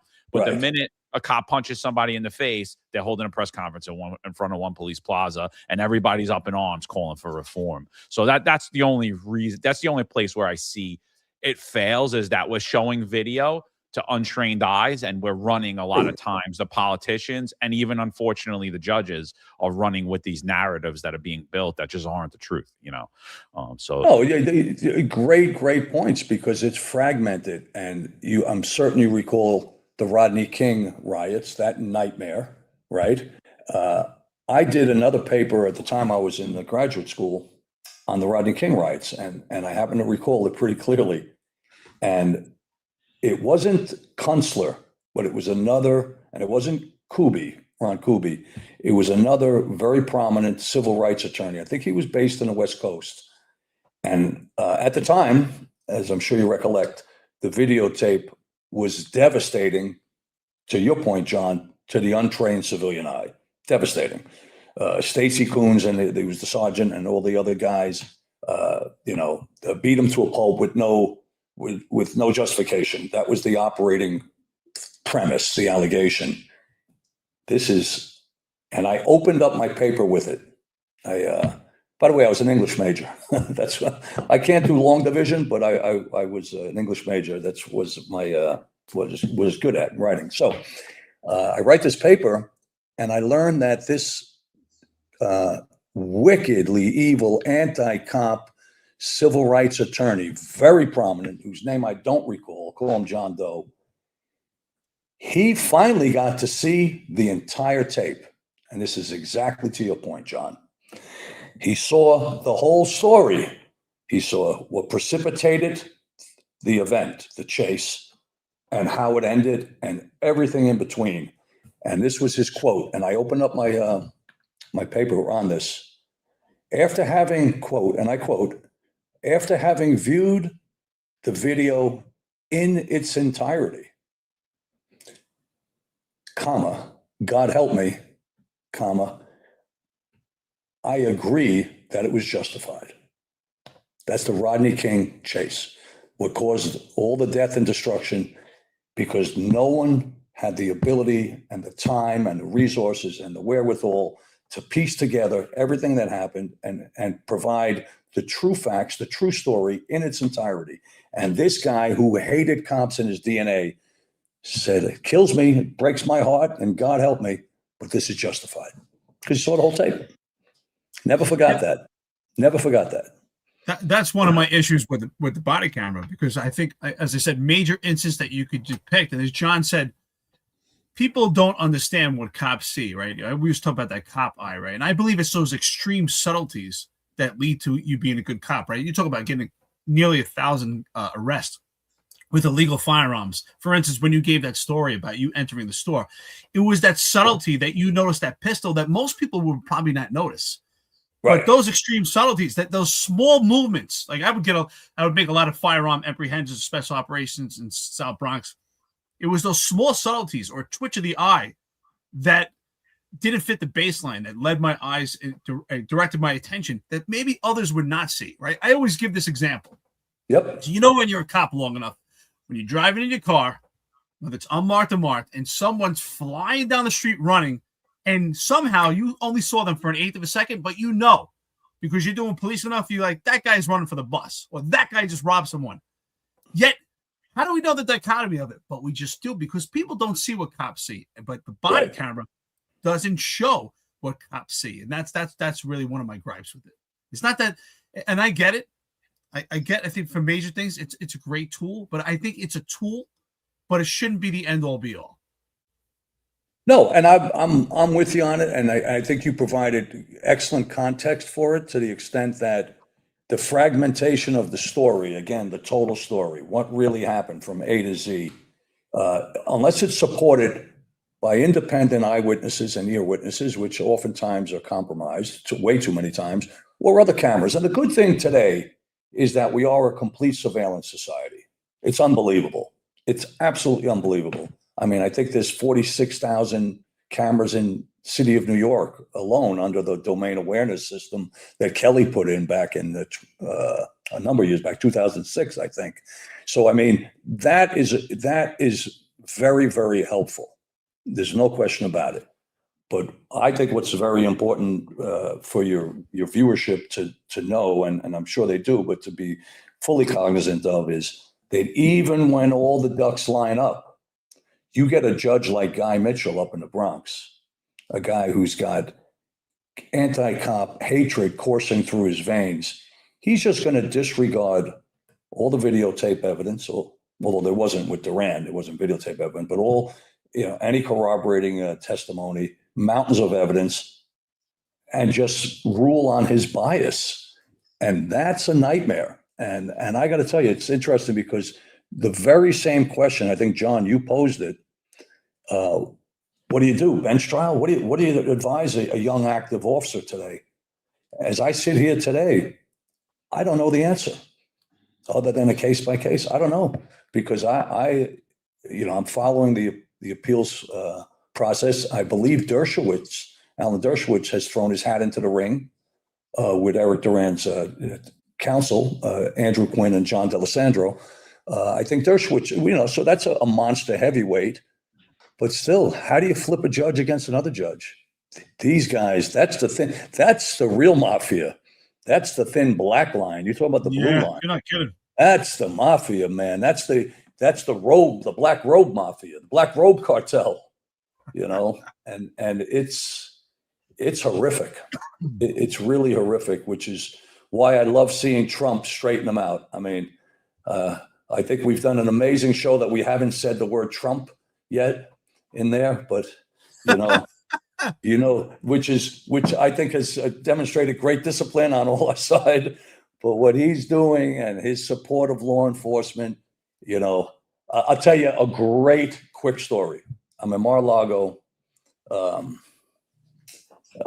Believe it or not, I'm a member. I just was able to get my way in. We were protecting Ivanka and Jared and the kids, and I called a favor in a couple of years back. And so I'm there with my ex-partners from the robbery squad.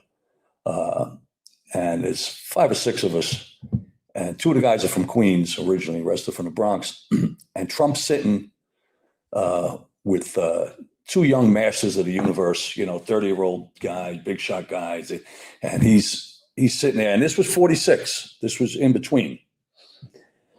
So I go over to him. And I didn't know him. And I said, as I walked up, I said, "Hey, Mr. President." One of the guys looks at me and says, "Sir, we're having a meeting." I completely disregard him. I said, "Hey, Mr. President, just want to say hi, let you know that we have a couple of New York's finest in the house." He goes, "Where?" I said, "Right behind me, those guys." I said, 2 of them are from Queens. He tells both these guys, meeting's over, crushes the meeting, gets up. We come to him. The other guys come over. We walk to the main area, hangs out with us for about 20 minutes. It was around Christmas, took a bunch of pictures by the Christmas tree, talking about Queens, talking about the Bronx, talking about everything under the sun. He's such a great guy and such a huge, huge supporter of law enforcement. It was great. And it was particularly satisfying to me to crush those 2 smartasses at the table. That was one of my favorite parts of the night. But it was, it's a great Trump story because, he just wound up just hanging out, regular guy. That's awesome, man. That's great. I mean, that's what we've been missing in this country for a long time, is support of law enforcement.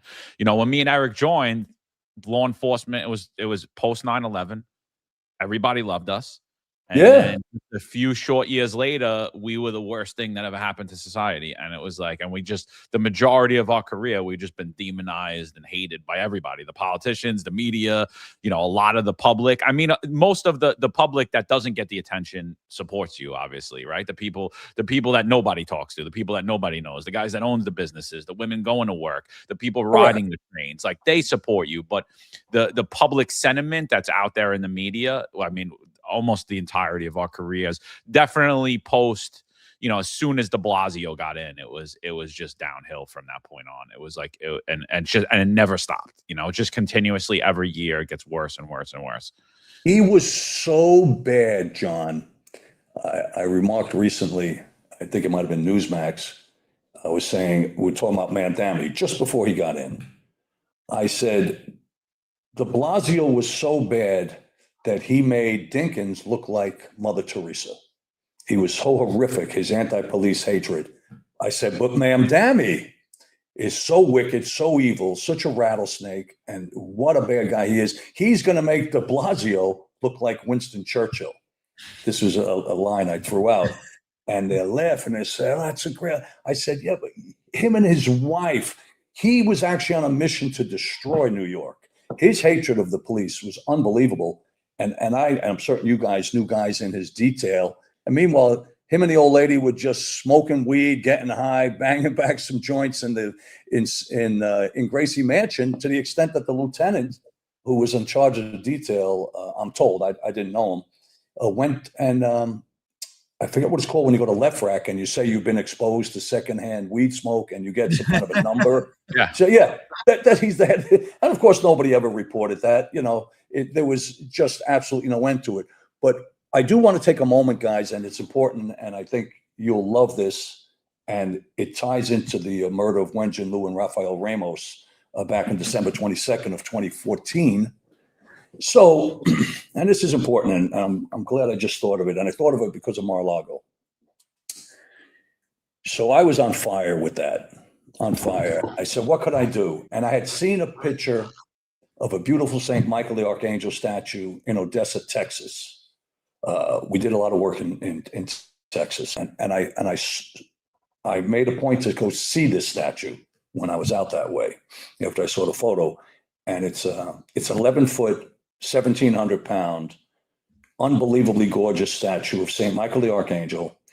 And he's lying at his feet and he's cradling with one arm is a murdered police officer in full uniform in bronze.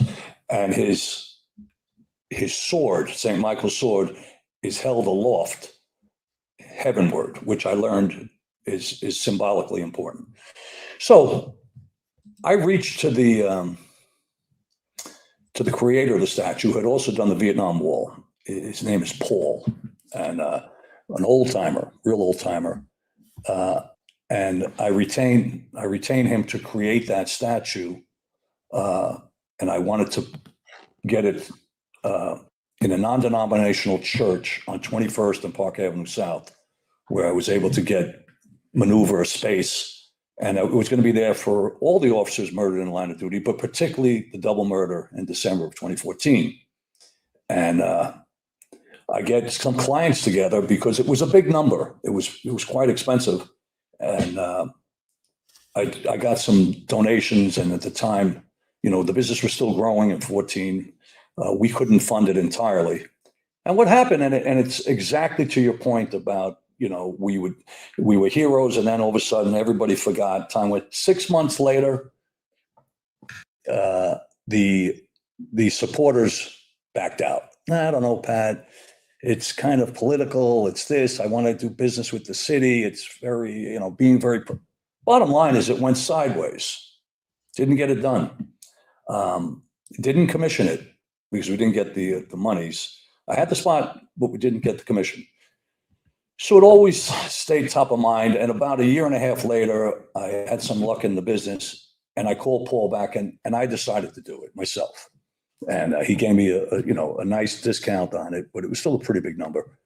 And I had it delivered here to my house on my mother's 100th birthday. And Oh, that wow. was symbolic. Yeah, yeah. Wow, shout out to your mother. That's outstanding. 100. Yeah, she lived to 101, bro, and she would have made it to 105 if not for the isolation of COVID. And I know all about your stance on that, and I salute you for that, brother. Let me tell you. And I think that's John that I know John. I know what your stance was.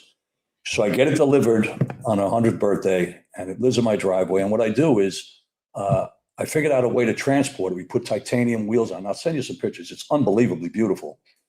I have it on a marble base here, and we transport it on a.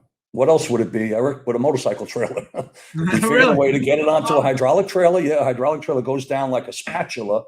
Nice. We roll this monster on, we strap it down, and I bring it to the crime scenes, well, generally to the precinct. Like when Jonathan Diller got murdered, I had it out at the 105. When the officer detective was murdered 18 months ago in Newark, I brought it out there to their headquarters. Wow. It's spectacular. The double murder of the two officers up in Stamford, Connecticut, detectives in Brooklyn, whatever the case is. So this is something that is important. I think is something very important to you guys. And, we bring it into service when an officer is murdered, and we'll transport it as far as we can. And, I kind of just do this on my own. I don't have, I don't have funding or anything like that. This is a give back for me. But this was the point. I'm this close to getting it into Mar-a-Lago and having it dispatched from there. So it gets deployed from the president's, the Winter White House. I have the request in front of the president. I know he's responded and said, where the hell are we going to put it? This place is loaded with antiques. So I'm hoping to do that. And then I'll be able to, we had 3 motor officers, bike guys killed, as you sure you recollect, 15 or 17 months ago in Palm Beach County on a traffic stop, all 3 dead. And we weren't able to get it in there. So it would be nice to have it there because it'd be easier to get it into Texas, easier to get it up into the different states. So anyhow, it's the St. Michael statue. It's pretty amazing. I got to say, it's beautiful. I got a question. We discussed most of your bio, which I think it's like one accolade after another, which is super cool. Can you tell us a little bit about your patent? That I think is pretty interesting, right? You have a patent. I'm sorry. You have a patent, am I right? Something that you I have do. patent? Yes. I do. Yeah. My daughter filed it when I was building Brosnan. It was Brosnan Risk Consultants, security and investigations consulting. We did a lot of active shooter response, reactively, hurricane responses, and then we guarded everything from schools and power plants, commercial, rental, mixed use, everything conceivable, really, power plant, everything, water authority.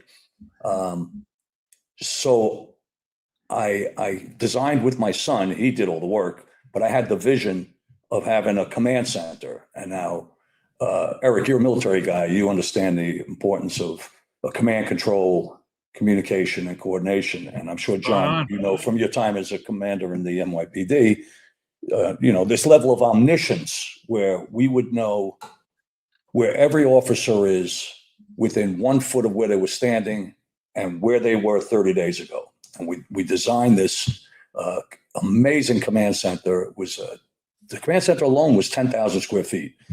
75 really smart people sitting in front of double screens, 60-inch screens, and we were large and in charge. I mean, we were really cool stuff. As an element of that command center, we filed a patent. My daughter filed a patent, and it was regarding the immediate dissemination of actionable intelligence through various methodologies, and I'll tell you exactly how it works. And it worked like a charm. And I'll give you an exact example. There was a stick-up of a bank that we were protecting. We weren't protecting it. It was Bank of America in Times Square. A white guy went in. This is a couple of years ago. We had our command center in place. And he went in and he had a piece of unbelievable. He had a piece of white adhesive tape on his face. Don't ask me. I have no idea why. But he had a silver 45. and he did a gunpoint robbery, completed gunpoint robbery on a Bank of America, 42, somewhere in Times Square. So our command center was always searching for stick-ups, guns, bombs, this and that. Boom. We find out about this. It's disseminated, and we send it out. We were probably protecting at the time, call it 100 banks in the 5 boroughs. Maybe not quite that many, but 75 for sure. And we sent it out to all our personnel. So it landed on their phone, a picture of the guy that we just pulled out of the air that our command center got. And up on 91st and 2nd Avenue, we had a TD Bank, and we had an officer. He sees the guy's picture, and at the door, trying to come in the door of the bank into the lobby of the ATM, is this guy with a piece of tape on his face. It's around Christmas time. My biggest mystery is how he got, during with the tree lit, how he got from Times Square to the Upper East Side in 40 minutes is almost impossible with traffic at Christmas in New York. That was the thing that confounded me the most. Where's that piece of tape? How did he, right, with the tape still intact, right? And sure enough, they get into a tug of war at the door, right? And our guy's screaming into 911, but he didn't brandish the weapon, but he screamed. And sure enough, he takes off. We get him, put him in a show up back at the Times Square, and 7 years. And we call that poetry in motion. And we never would have had that without that patented in the dissemination of actionable intelligence immediately to the boots on the ground. So that was the essence of the patent. And that's a good story. And that's the story, the true story. It's a true incident that we sold to clients when we were protecting their assets and portfolio properties. We said, we're fast as hell, man. You know, if 4 guys come in and and pull a stick up at a Walmart in Oklahoma in a Toyota Corolla, we're going to know it at Home Depot a mile east. We're going to know it at a Walmart a mile west, and that's omniscience. It was pretty cool stuff. That's where I was very interested in that. Of course, I didn't understand any of the technology. Patrick Jr. did all that. I understood how to sell it. I was a salesman. I knew how to sell it. You know, so it was cool stuff. Allied Universal bought our company. They're the largest security company in the history of the human race. 23 billion top line revenue. Great bunch of guys. I'm still very friendly with them. I do some work with them now. I'm now up to my eyeballs, because I can't stop crime fighting, in counter drone technology. I'm involved in a company now. I'm the director of business development. I'm the global spokesperson. We have 71 patents. And it's funny, because when I met the owner, who's a great guy, his name is Jazz Banga, super smart, super smart Silicon Valley guys, all PhDs. I said, bro, I thought I was on top of my game, man. I was so proud of my one patent, one skinny little patent. I said, now you got 71 patents. I said, I don't think I ever could have got a second patent. I mean, it just took forever to get. And he said, man, we figured out how to do it, and we got some cool stuff. So we have some amazing technology that would have identified, if it had been in place, the sniper in Utah on the campus that killed Charlie Kirk, would have identified Thomas Matthew Crooks on the roof of Building 6 in Butler, Pennsylvania, when he shot the president in the head, because the ear is part of the head. And this is exciting stuff. So to what I'm doing today, I'm still in it up to my eyeballs, you know, and enjoying it and digging it. And it's a real steep learning curve for me, because I'm not a technology guy, but I take a lot of notes, and I'm kind of figuring it out, you know. Pat, you a religious guy? Do you believe in God? And if so, what's your denomination? I do. I do. I'm not a regular churchgoer, but I do believe in God, and I think a big piece of that is, you know, in the statue of Saint Michael, to the extent that I do believe in that someone has to look over, that there is a spiritual oversight for military and for law enforcement, and that's part of the reason that I have this beautiful, massive statue in my driveway. I get to see it every day. And I have a lot of motorcycles that I really, really love. And Eric, I know you just picked up that Bobber, which is a super cool bike. Oh, I love it. But my favorite thing I have is a statue, even above.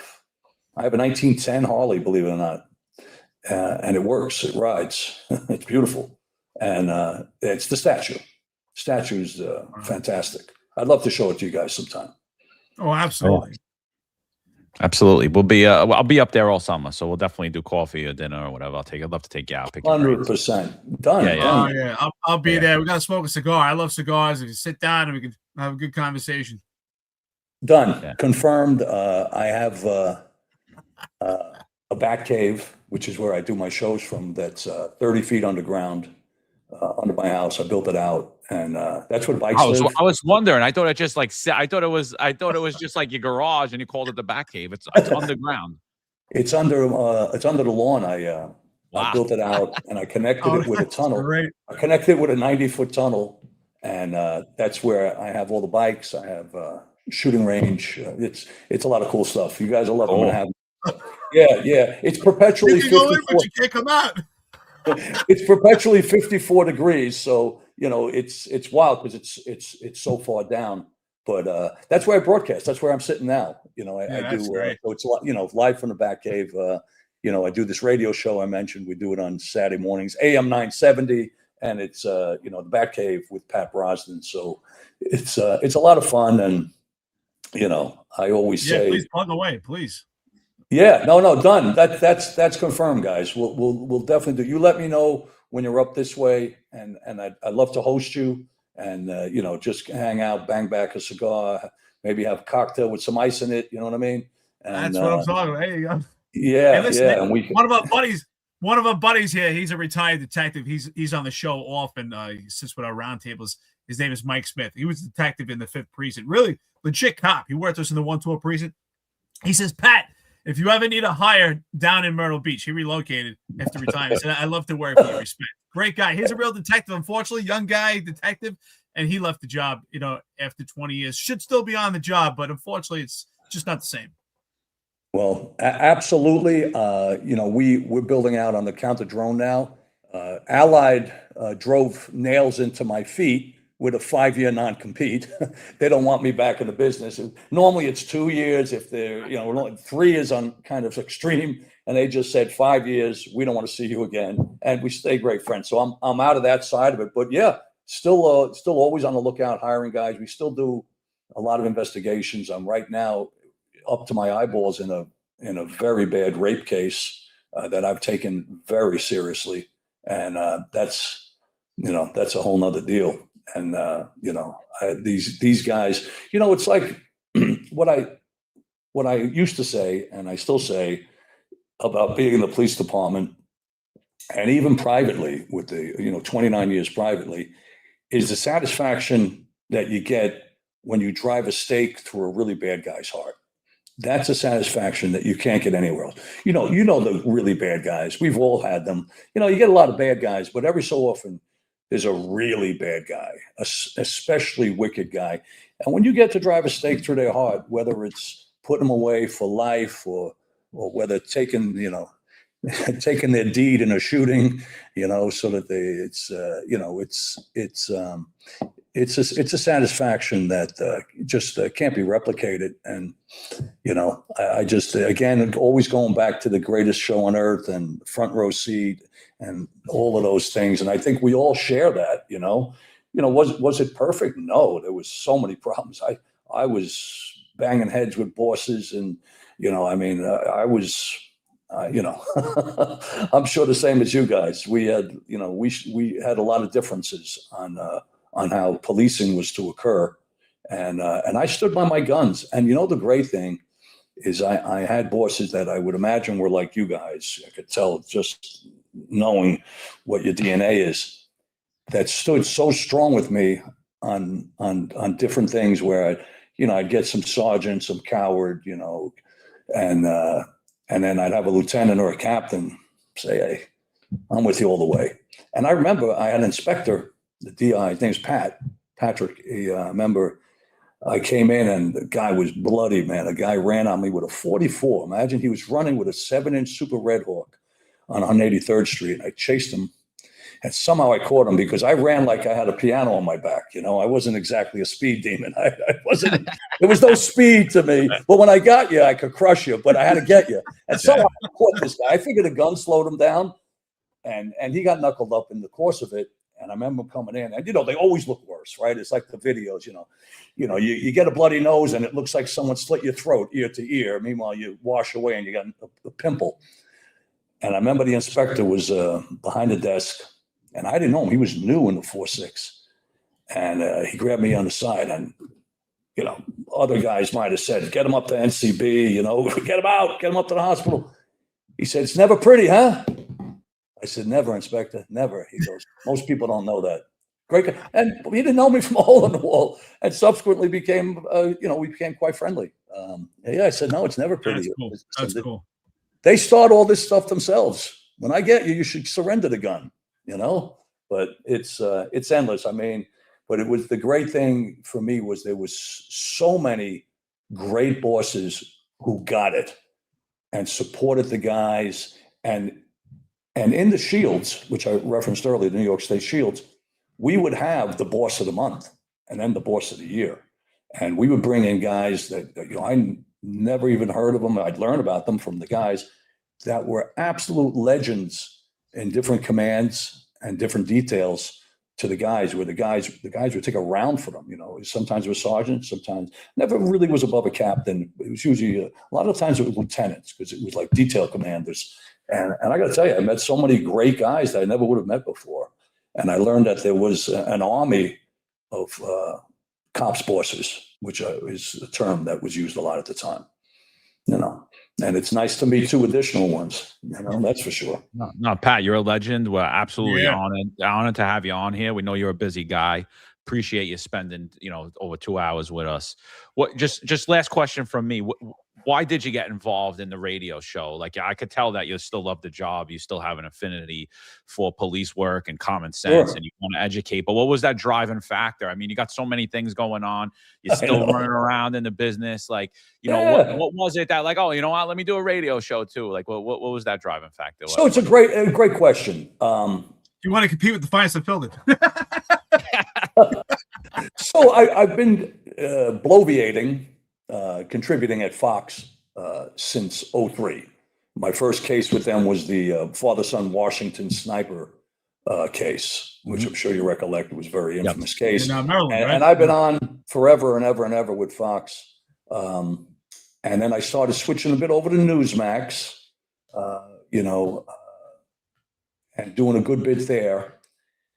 I still do, but I kind of like the idea of the podcast radio format. Apart from the fact that as the host, because I was always the guest for 22 years, I can interrupt, which of course I don't, but I could theoretically interrupt. I just like the idea that it's kind of unfiltered. It's my show. I bring on great folks that I met throughout this journey, and we have discussions which are amazing.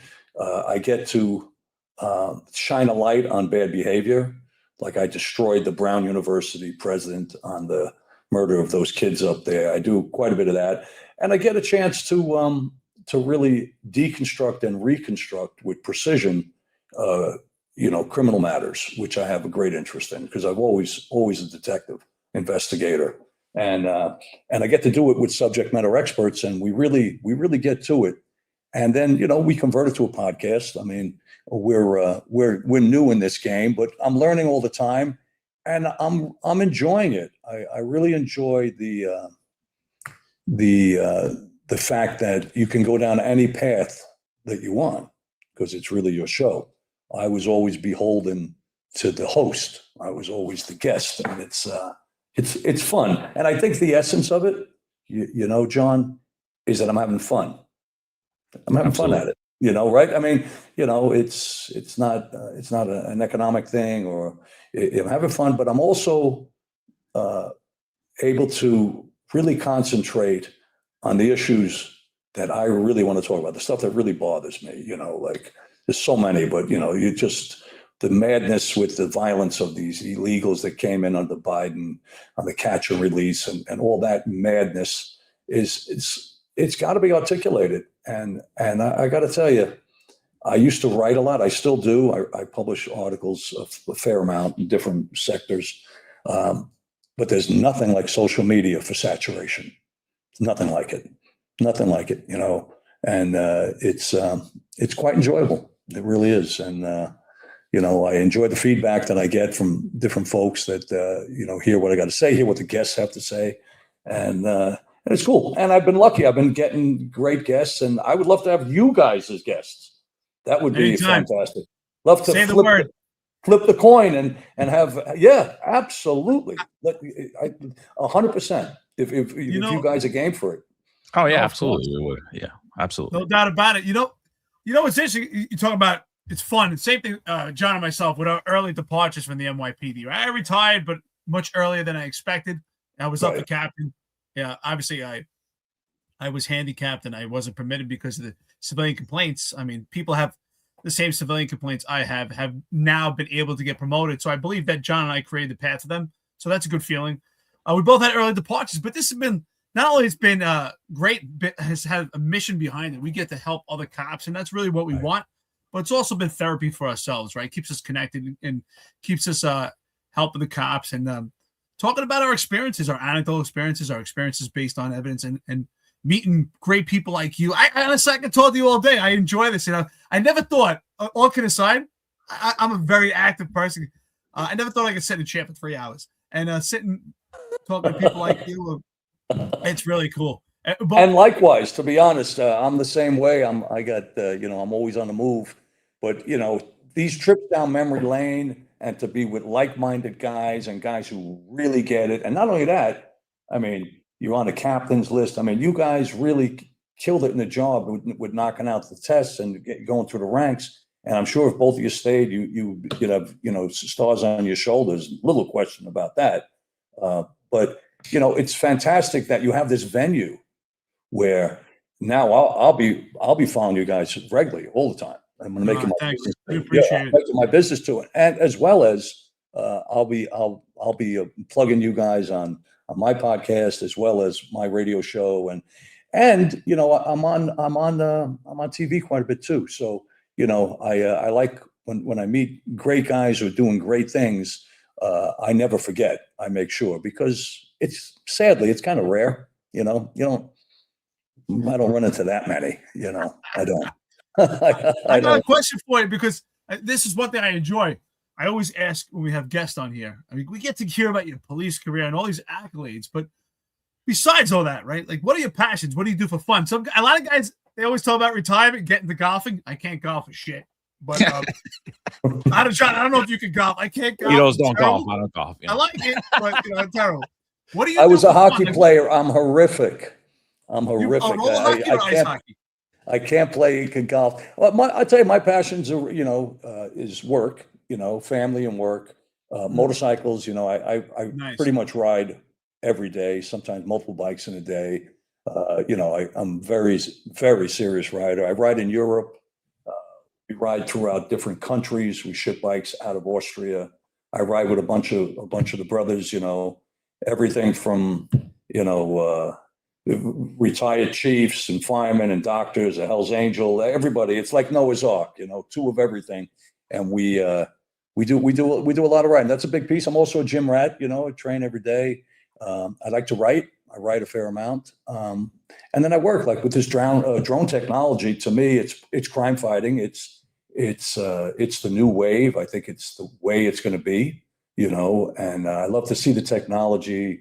I'm involved in weapons detection technology, not in a business, but I'm very, very aware of it. And I speak on it and stuff. And I know the technology, so it really, the interests are still the same as they were when I was running around with the Model 10, right? With the vest on and jeans and sneakers, chasing guys around. Now we do it with technology, which makes it unbelievable to me, because I believe in 2026 that the Roadrunner has caught up to the Wile E. Coyote.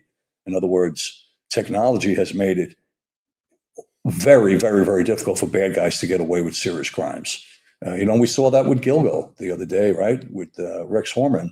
It was a pizza crust that took him down, but it was also advanced DNA on a degraded hair on victim 7, So, I mean, all of that stuff, really jazzes me up. And I get lost in those cases. I was very involved with the Guthrie case, very involved, I enjoy it.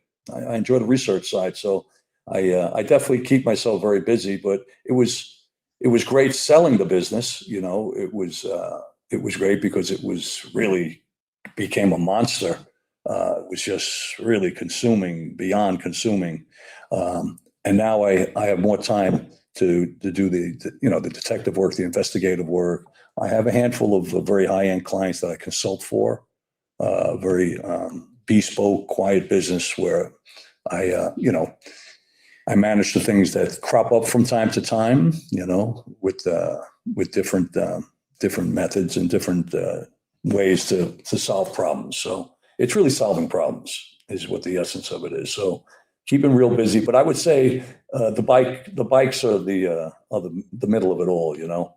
They keep me on the move. And I know you're a Harley guy. Don't hate me on this one. I have a Harley. I love it, but I've been dying to buy an Indian. I want to buy an old Indian. I don't know if you like Indian bikes, but I've been dying to get one. So that's been for some reason, I've been having a big affinity for Indians lately. I have two. I have two Indians. I have a 17 Indian Chief, which I love. I put a hand shift. Yeah. I put a hand shift on it. It's beautiful. Oh yeah, you got the crank. Yeah, I did right side hand shift. And I have a 1940 Indian Chief, and it's called Fallon Brown. The color's beautiful. I'll send you a picture.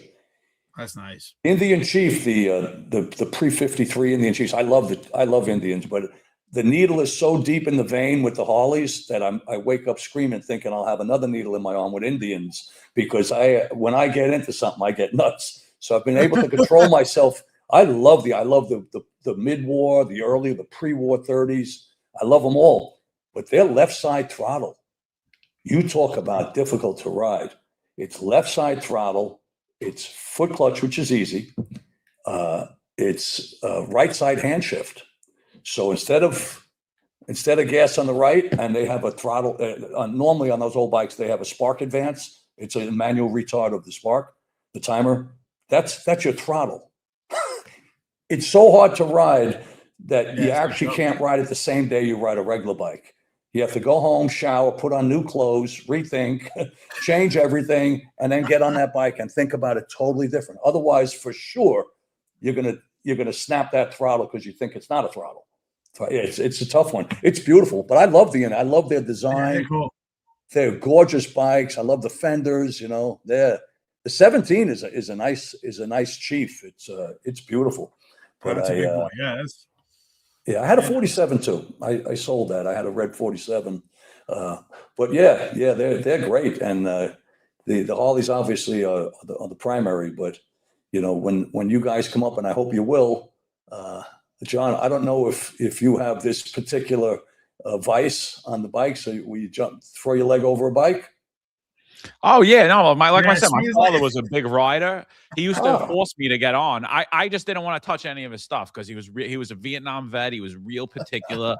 And funny story, he gets a Road King and it's brand new, and he's like, take it around the block. And he's like, take it around the block. I'm like, I don't want to take it around the block. He's like, take it around the block. I'm like, I don't want to take it around the block because I know him. He's a pain in the ass. So I get on the bike. I take his Road King around the block. I never even shift into second gear. I just go around the block. I come back. He goes, would you kick up rocks on the way? He's like, I was like, that's why I don't want to take the bike. So he was so particular. I got a motorcycle license, but I just, I honestly, I do this, and then I'm a chauffeur for my kids. I'm writing a book. Like, I'm always running. I never really have too much time, and then my downtime is the gym. That's where I spend. So, and then I know we'll all be doing that as soon as we get off here. So, right, absolutely. I'll be in the gym at 10 o'clock. I'll crush 20 egg whites, and I'll go throw some plates around. But I think once you swing your leg over a bike, there's no going back. That's it. Once you swing your leg over, it's amazing. Yeah, it's a great feeling. Absolutely. And listen, when you guys come up, we'll if the weather's good, we'll definitely take a spin. And you could take that Indian out, Eric. It's a beauty. Oh, I can't wait. I'm dying to get one. Yeah. Thank you. I appreciate it. Yeah. And guys, this was absolutely amazing. I hope I didn't drop into the rest of your calendar for the day. Because I could talk here for hours. No. We loved it, dude. I mean, look, we had about 500 people with us live as we were on. You know, there'll be thousands more that watch this throughout the day. Oh yeah. You know, we appreciate it, dude. Me and Eric talk forever. You know, Eric used to call me on the phone and bitch about everything, and I'm like, dude, let's just do a podcast. I don't want to. You know, I don't want to hear, you know, and now, you know, like meeting guys like yourself, guys like Chief Marino that still care, a lot of other guys that we won't name publicly, but you know, there is something about that, like going on and being able to talk about the things that you talk about anyway. If we weren't doing this, we'd be having this conversation on the phone, you know, and the public would be away from it and not know it, you know, and so, you know, it is a beautiful thing that podcasting has done. It certainly is. And is Pete Marino, did you mention Peter Marino? Oh, Chief Mike Marino. Mike Marino on here. Okay. Yeah, So we got guys. Ron Layson. We got Chief Rob Lukash, you know, Pete Forcelli, Tom Joy, like so many guys, so many great, like I know NYPD Pete well, legends. Pete Forcelli. I know Great guy. He's great. Guy. Yeah, he's a great guy. He was very active. They're all great. I mean, we got a hell of a crew here. I mean, and that's the thing. It really brings out, with this type of podcasting, it brings out it's another network. And I almost, in a weird way, at first, you know, being coined as the most complained cop and making the decision to retire, it's actually turned out to be the best thing that happened to me. It really has, and opened up new doors. And that's why I tell these cops out there right now, there's so many windows out there. Don't be afraid to open and close. There's a new one. Totally. I remember I was in graduate school with a Full Bird, great guy. And he, you know, we got friendly. And he said, I said, when are you going to leave, Bobby? He goes, I don't know. He goes, what the hell will I do? He goes, I can't hammer a nail. That's what he said. So what, you want to be a carpenter? What are you talking about, hammer? It's nothing to do with hammering a nail. I said, you were a commander of precinct. You were a commander of division commander, maybe. I said, you have tremendous managerial and supervisory skills. You could go and do anything. I mean, you're a full bird, you know. And he didn't understand it because he had been in at least 30 years. I was just a kid. I might have had 8 years in at the time, but I kind of knew intuitively, or maybe through others, that there was a much bigger world out there. And I do tell guys that, listen, jump in. The water's fine. It doesn't make any sense really to stay after 20. I mean, you know, generally speaking, I mean, because there's so much more you can do unless you're on a fast track and, you know, whatever your goal is. You know, some guys want to be a 4-star, some want to be a first grader, some want to be in mounted or highway, you know, but it is and has vast availability for different avenues. Again, listen, 30,000 guys. I mean, come on, you know, it's best show in town, man. And this is the best show in town. That's a great point. And I always tell people that. I have conversations with cops all the time.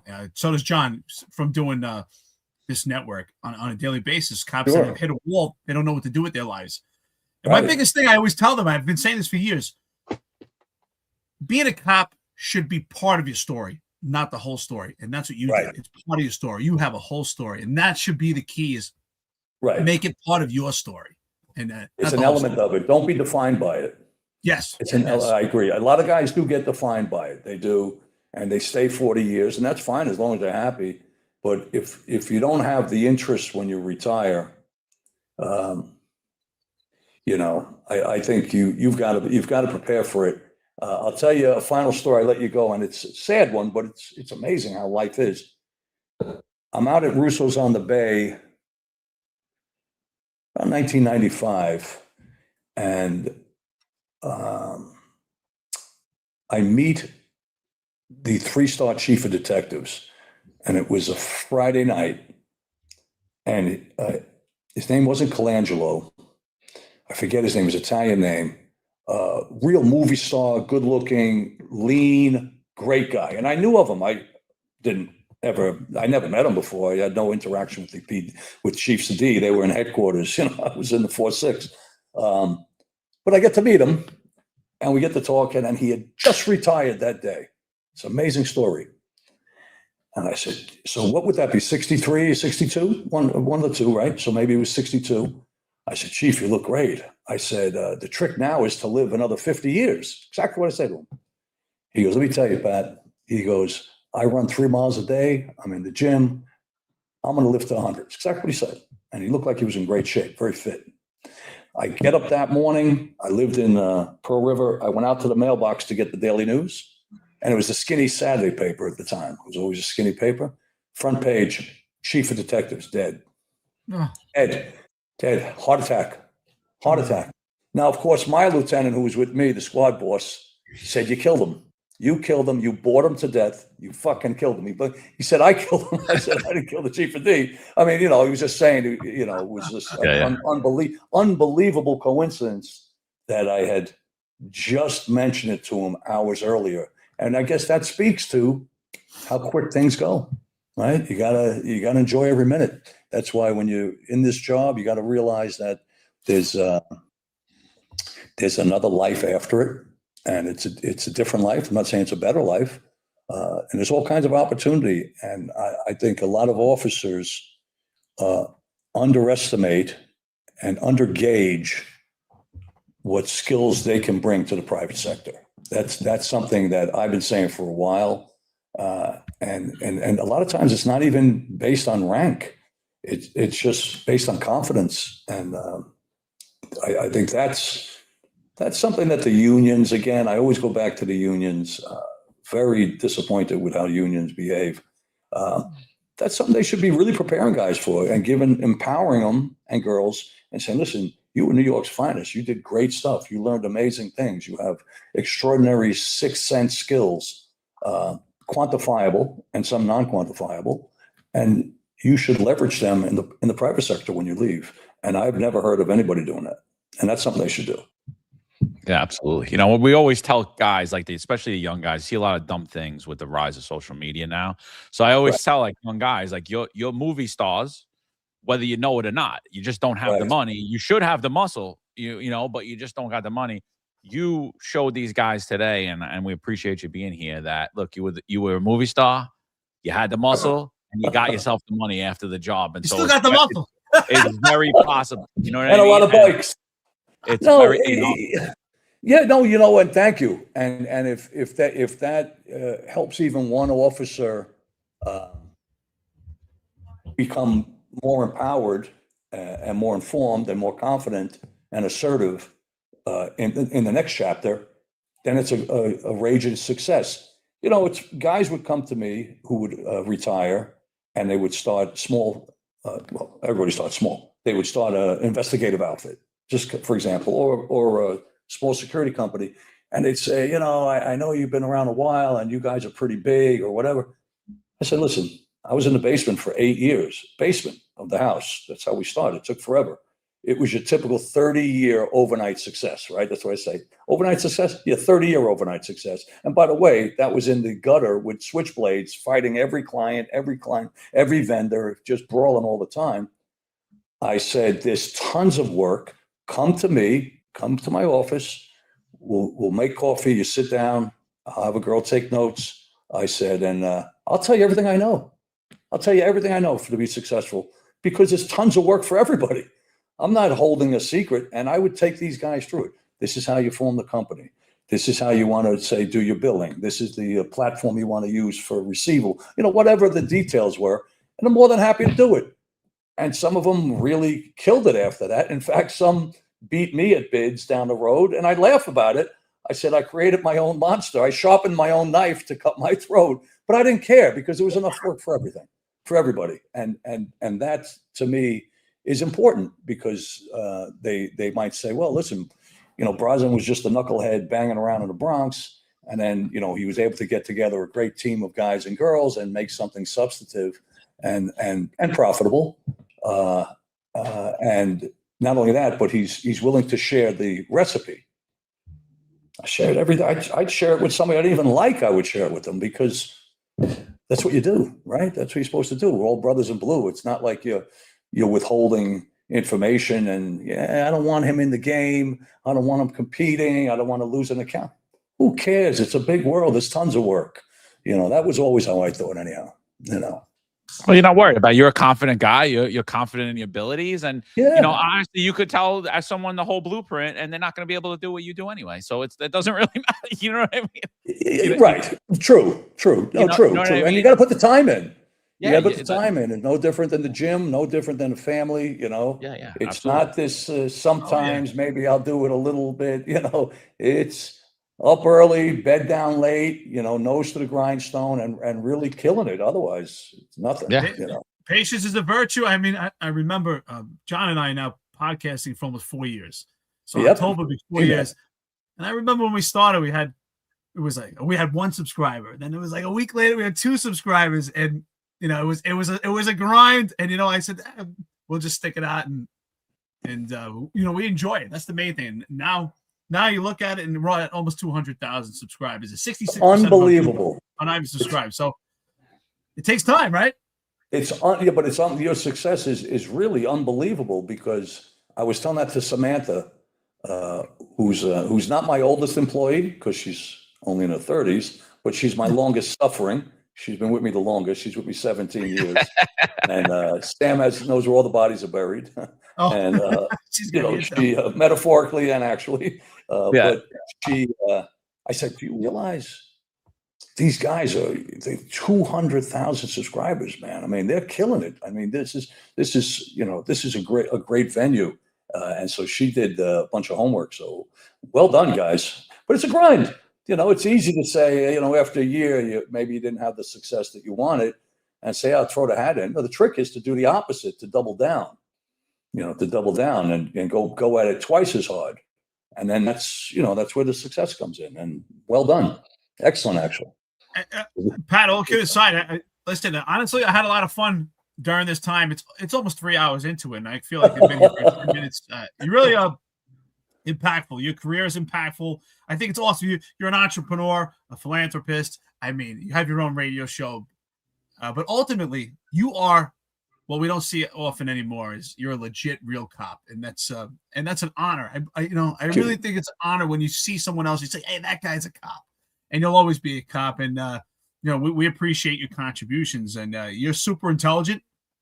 And what I love about the vibe about you is that you're intelligent and you understand the academic side and you understand the street side. And that's what's important, getting people hybrid and not being boxed into one thing and seeing your value. Right. So, Pat, taking your time out with us, we really appreciate it. Man. My pleasure.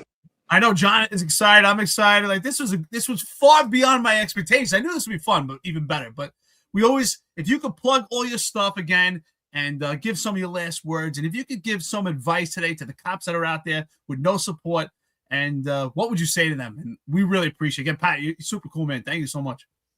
So first of all, thank you. The pleasure's been mine. I don't often get a chance to speak on a 3-hour interview. I really enjoy it. Listen, I know, right? Especially when the topic's me. What a shocker. You know, never found a microphone he didn't fall in love with. But the reality, or camera for that matter. Yeah. But the reality is, you know, when you're with kindred spirits, it goes easy and it just really flows, and it's important. And you know, to have the ability to influence even in a small way, officers who are out there today who maybe are struggling with, you know, the pressures of policing in 2026 in New York City, right, under leadership and media and so forth. I would say, and I will say that, you know, stay forthright, stay focused, recognize that this is a great job and what you do is very, very important. You know, to protect and to serve is not to be taken lightly. It's not some, you know, trite cliche, right? Something that goes on the side of a radio car, but it's actually what you're doing, and what you're doing is super important. And it's an everyday thing, and not every day you're shooting it out with a super bad bank robber, right, on Fifth Avenue, you know, but you're doing very important stuff.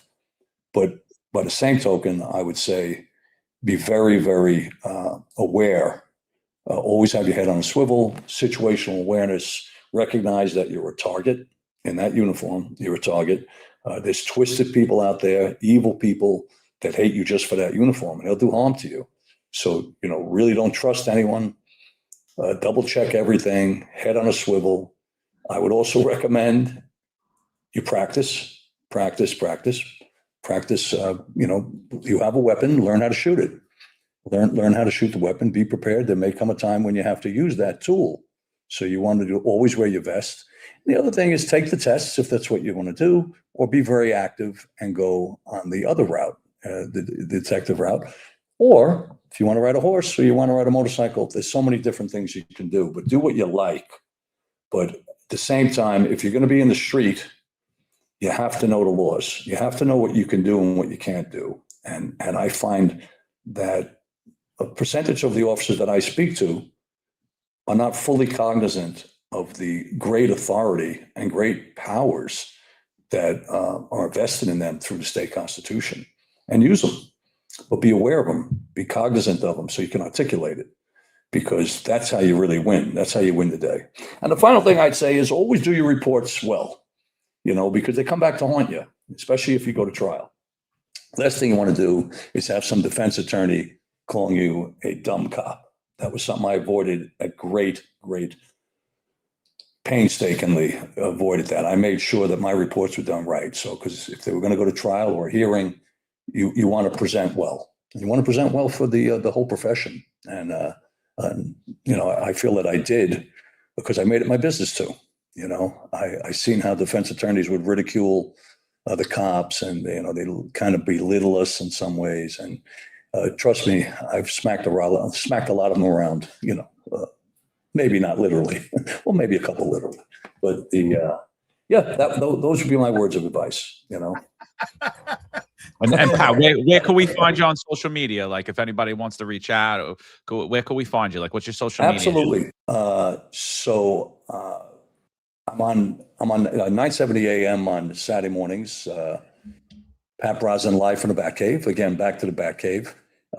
You can find me patbrosnan.com. You can find me on Brosnan Investigative. We're out there in a pretty big way. We're across all the social media platforms. And our podcast again is the Batcave with Pat Brazen.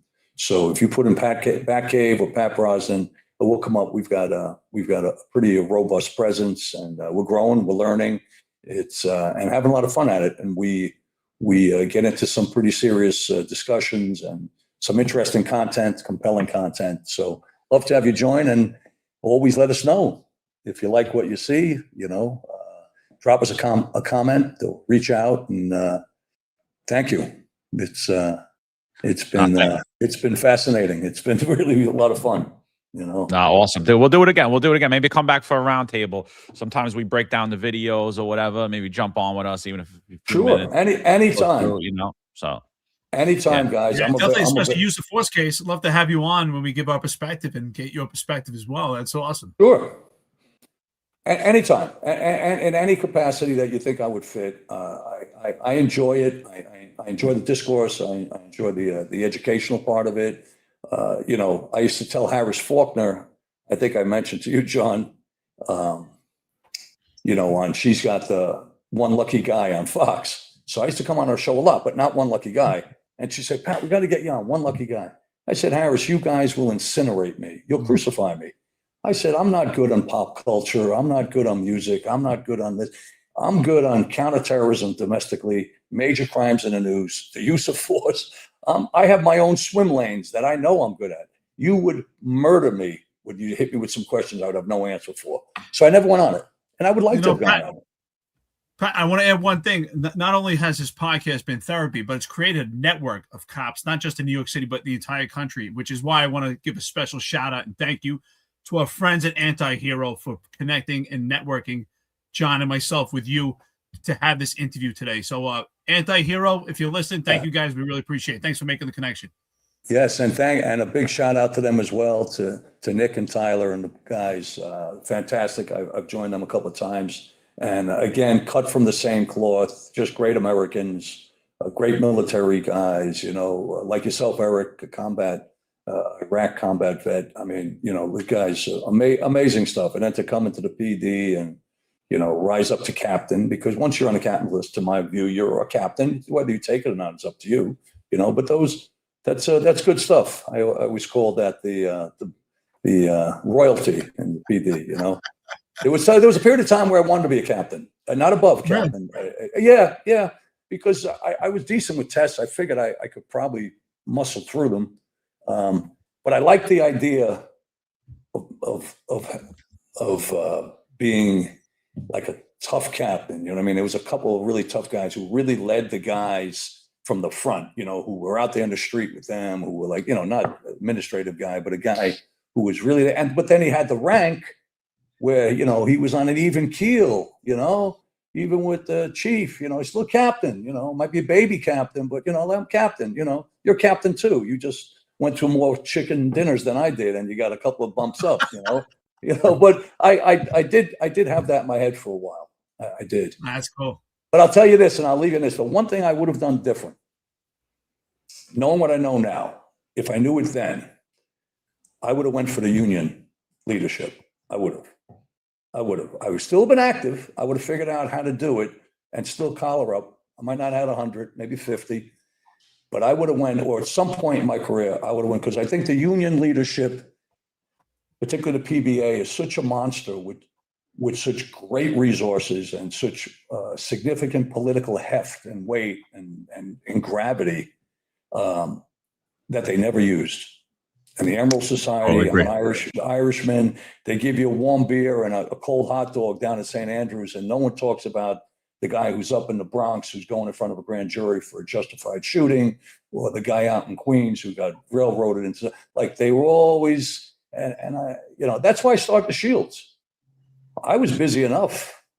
We didn't have to start the Shields. It was a monster. It was 7,000 people at the end. We were consumed by it. We had, you know, breakfasts and all the stuff, the award dinners, the man of the year, monthly awards, all this stuff. I did it because it had to be done. And in hindsight, I would have done I would have chased the union leadership in some capacity. Yeah, I'd say the same thing, dude. By the time I realized it, I was already too late, and I was like, all right, whatever.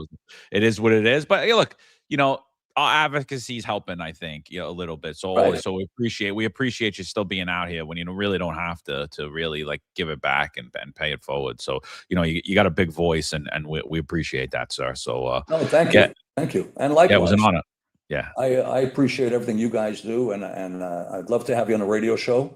I'm going to sit with my longest suffering employee, Samantha, my right hand, left hand, and we'll hammer it out. We'll hit it up. And anytime, guys, anything at all, any way I can help, anything at all, or, you know, join and provide commentary, I'm in. So yeah, you heard it here amazing. Today. That's right, from Pat Brazen. Pat Brazen, we are so impressed with you. The our friends and listeners, you can see in the chat, they love you, man. Outstanding. I felt the vibe before we even started within seconds. You know, you just feel it right away. Great connection. Awesome show. Thank you so much for spending almost 3 hours with us out of your busy day. Super, your stories, I can hear them all day. Honestly, I could go another 3 hours. I want to thank you for your time, and let's keep this connection and let's stay in touch. I really appreciate it. My pleasure, gentlemen. Fantastic. All right, guys. Have a great one. Thank you. Have a great day. All right.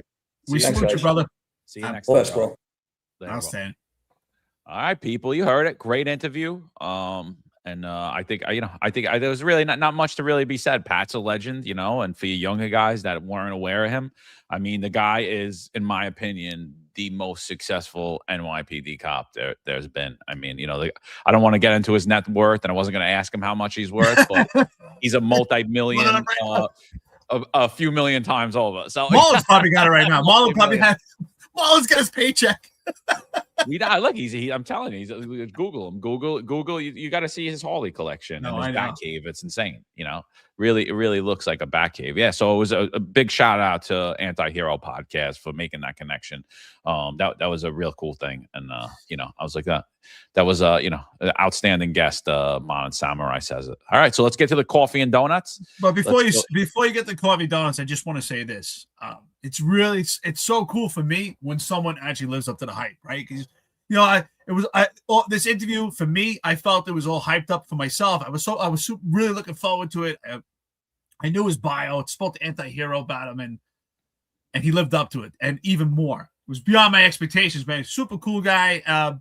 Just, man, you know, happy to see that there's people like that are still around. So God bless him, Pat. If you still watch this, man, thanks for the time, brother. Really super cool. No, yeah, absolutely. Totally lives up to it. You know, these are always I like breaking down the videos and I like talking smack about the job and showing all the things that are going wrong on it. You do. I personally, my favorite thing to do is just sit down with regular cops, like regular guys, just hear their stories, whether they started a security firm and sold it to Allied or not. Those are like, you know, you get to really see like the nuances in people that become cops. It's like such a diverse large field, and it really is. To me, it's a calling, whether you realize it or not. And some people don't respect that, but to me it is. It's the most important job, in my opinion. Like it really is. And I always felt it to be a blessing to put that uniform on or to serve in any facet. And I know you guys did, and you could hear Pat felt the same way. And a lot of guys that have joined, Ron, Rob, Tom, Pete, Marlon, like, you know, that do it because we love it, not because we want to bash the job or anything. We want it to get better. We want to make it a path. We want people to have the same opportunities that we had, you know. Dude, I mean, listen, guy's super cool, man. Testosterone's going right to the roof. He rides bikes. You know, he's a cop's cop. He was in shootings. You know, he's still into it. Just listen, that's a cool guy, man. It's a good ass for him. And he's smart too. So super cool, man. Good Absolutely. stuff. Real Renaissance man. All right, let's get to the coffee and donuts. I know the chat was a little lively today. So, you know, when we do interviews, obviously we don't bring too much in, but we appreciate all you guys for spending time with us. So first comes from the System Unfiltered. This is Stephen Lee. He says, my apologies to everyone in the chat, to John and Eric and their guests. I am truly sorry for the drama in the chat. So, Steve, I saw a little bit of it. I didn't pay attention too much because there's always a lot of drama in the chat. So, you know, if it's a relevant question, I try to bring it up. But honestly, the chat goes so fast and I guess 46 is fast approaching on me, and my eyesight's starting to go. Listen, I got my glasses, man. I'm gonna go. That's it. You know, all I can say, brother Steven, man. You know that the chat is lively. I'm kind of numb to it. Yeah, it doesn't bother me. You know, the chat is a chat. If you want to engage in the show, if you want to engage with each other, it's all good. Yeah, absolutely. And then saw Detective Nolan, $500. Holy shit! Going on here, Nolan. 500. He says, John and Eric, I know you had disgraced former. Oh, this is the drama. Okay, disgraced former NYPD Sergeant Bishop Lee on your show before. Give him another chance. Only this time, have me on the show at the same time. Trust me, you won't be disappointed. At least not by me. So, Nolan, I don't know what the issue is with Steven. I thought, you know, I've interacted with Steven when we were still on the job. I know a lot about what happened to him, and I think it was wrong what happened to him. I don't know what you're saying. I'd love to speak to both of you in the background. And if Steven's into it, maybe we'll set it up and we'll do it. You know, I was just going to say, I mean, I don't know if he punched an extra zero by accident and just submitted it, but if you did, either way, and if you intended to put 500 coffee donuts, man, we appreciate it. Super generous. I think we should have that conversation one day on a round table, have you both on. I think it's great.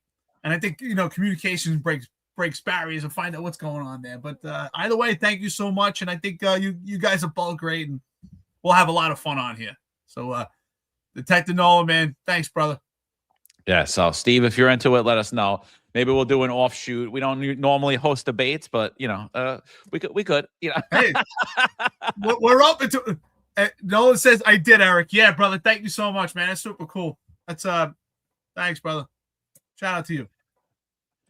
Stephen S says, a great friend to the podcast also, Stephen S, right? He says, it's a blessing to be here with NYPD greats. Steve, it's a blessing that you're here, my friend. So we appreciate you.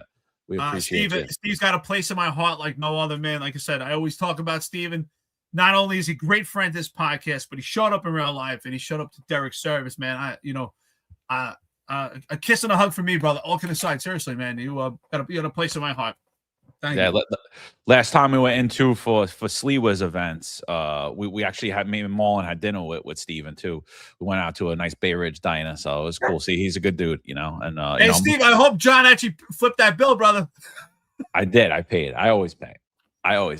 Hey, Steve, tell everybody how tall John was. Come on. That's it. 5'2" with heels, bro. I told you. 5'1", 5'1". Hey, he said his buddy was 5'5". He's got it. So, Mon Samurai, always great friend to the podcast. Always here every episode. We appreciate you, brother. He says, Saint Michael the Archangel, defend us in battle. Be our protection against the wickedness and snares of the devil. May God rebuke him, and we humbly pray. And do thou, O Prince, heavenly host, in the power of God, thrust into hell Satan and all evil spirits who wander through the world, the ruin of souls. Amen. Great show today, guys. Glad to see Pat is still kicking ass. Yeah, so that was great. That statue was awesome, man. He put it out for Diller. He put it out for Lou and Ramos. He brings it around. That's an awesome statue. I got St. Michael tattooed right here on me. So, yeah, definitely impressive that he's still taking care of the profession, and I like getting back to it. I'm not a big religious guy. I think I'm more spiritual, but I value it. I think that was super cool. And just the fact that he cares so much, and he the best part is that he went out of his way, and then he ended up dipping into his own pocket to make it happen. So that was awesome. Absolutely. And then the Smith, I think you said, Pat, if you ever need a hire down in Myrtle Beach, I'd love to work for you. Respect. That's it. Hey, Smith, what if when you end up working there, what if Holly retires and then he hires Holly too? You guys can work together. Him and Holly. Nah, I don't think Holly's got a chance, but maybe if you're nice. Chest out, man. Maybe if you're nice, Levon. We don't know. We'll take it easy. We'll see. But yeah, I don't know I'm thinking about starting a security company. That's all I know. Frank Reagan says, "Are you Buddhist?" I wouldn't say I'm definitely into Buddhism. I'm not going to say I'm a Buddhist, but I like a lot of the aspects of Buddhism. I do have a Buddhist, a couple Buddhist tattoos that I had blessed at temples in Thailand. Yeah, I'm into that stuff. The finest 25, who was, why can't I think of your name now? I used to say it every day. Diecast. Yeah. Finest 25 says, present for duty. God bless you all on this beautiful network. No, thank you, brother. Thank you for always being here. We appreciate you. God bless you. Hey, by the way, Joe 14% body fat says he watches this while he works out. So just curious. No comment, Joe. No comment, bro. It's all right. Joe 14. Don't worry. Is 14% body fat? Is that a flat stomach? What is that? Or is that a little belly fat? What is it? I don't know. Yeah, I don't know. So G2 Training, George Misfud. He also says, good morning. Pat is a legend who I never met, but heard about as a young cop from my partner, Jim Cohn, who is another NYPD legend. We'll connect you guys with Jim, get him on the podcast. Yeah. Set us up with Jim, bro. We'd love to have him on. Oh, yeah. Listen, and speaking of body fat, shout out to G2 Train, George Bisford. I think he's got like 2% body fat. So, George, looking good, brother. Yeah, he looks great, George. He's motivated me. I've been doing a lot of cardio now. I'm trying to get back into the cardio. I've been doing like half hour to 40 minutes a day after the weights. I hit the weights first and then the cardio. So see how that goes. Oh, yeah. And if that fails, if that fails and I can just keep getting fatter, I'm going to have to maybe look at peptides. There's always those epic. It's not good. Listen. It's not good being 5'2" and fat, bro. You can't do it. Yeah. John, you can run in high heels. With face like this, fat, 5'2", you can't do it. No hair, it's bad. The ball guy running down the street platforms. You can get those shoes that have the wedges in them. Yeah.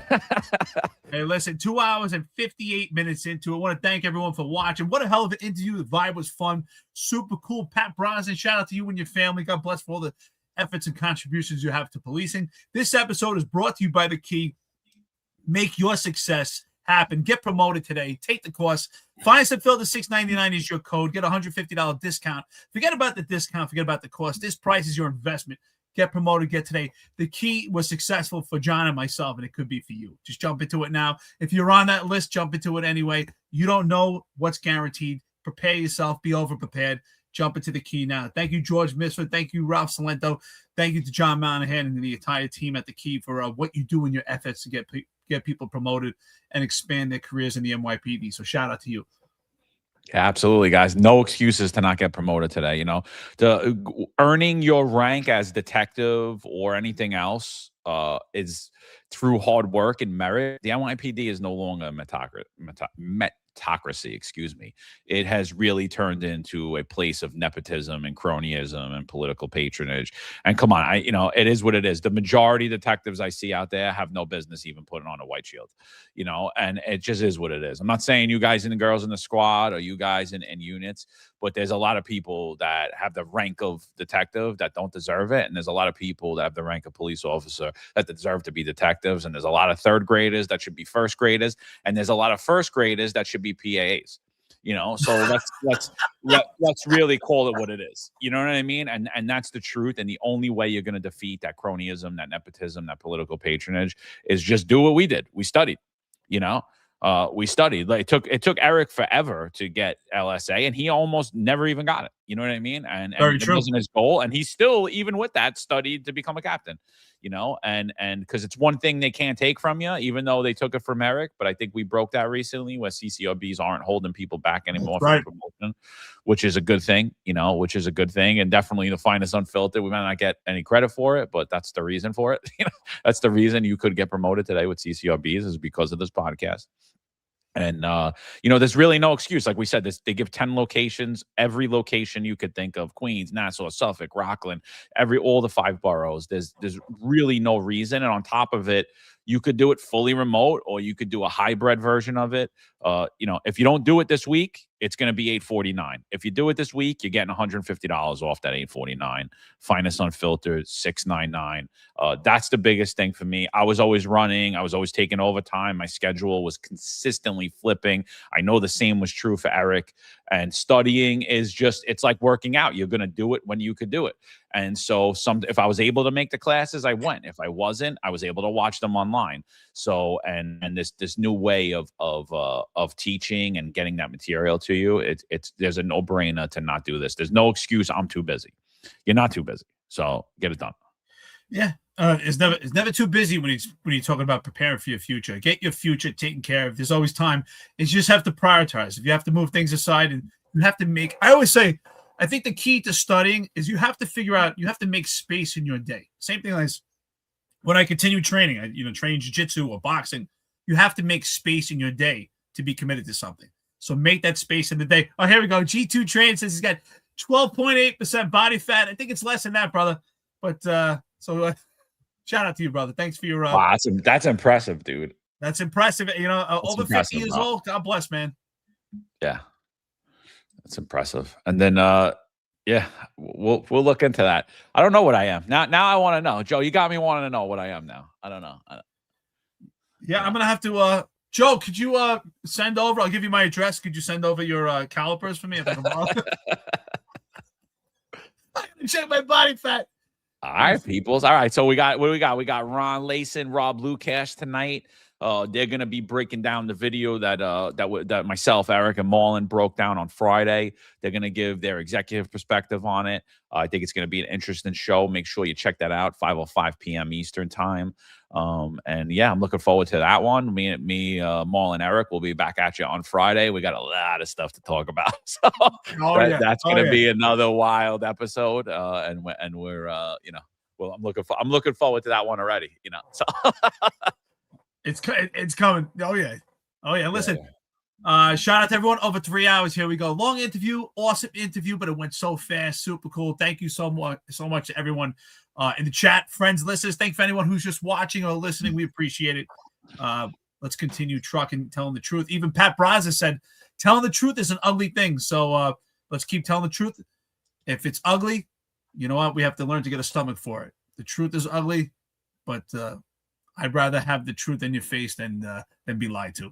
So you have to learn to have a stomach for it. And here, I think we're starting to get people numb to it and learn to get used to the truth and have authenticity. That's the way to go. So again, thank you, everyone. It's Wednesday. Look forward to the executive perspective tonight. I'm sure they'll give you a great perspective, a great scope of items, and definitely their subjective experience, their anecdotal experience, and also based on evidence on their thoughts about the video of the two detectives, in a physical confrontation. So again, John, as always, thank you, brother. Thanks for all that you do for this network. Thank you, Marlon, who's not here. We're doing the interview. Thank you for everything you do for the network. Thank you to Pete and Tom with 10-4 Tavern. Thank you to Ron and Rob, of course, with the executive perspective. And thank you to everyone. We appreciate it. Shot. All right, guys. See you at 5:05 p.m. Check out the executive perspective. Find us on Filter, baby. We'll be back at you. There's a handful of retired officers that don't live in the state that have a lot to say about the dream team, as I like to call it. All of a sudden, they retire and have a master plan on how to fight crime. But nothing to contribute when they were here. They want to come back and be part of the dream team. What can I say?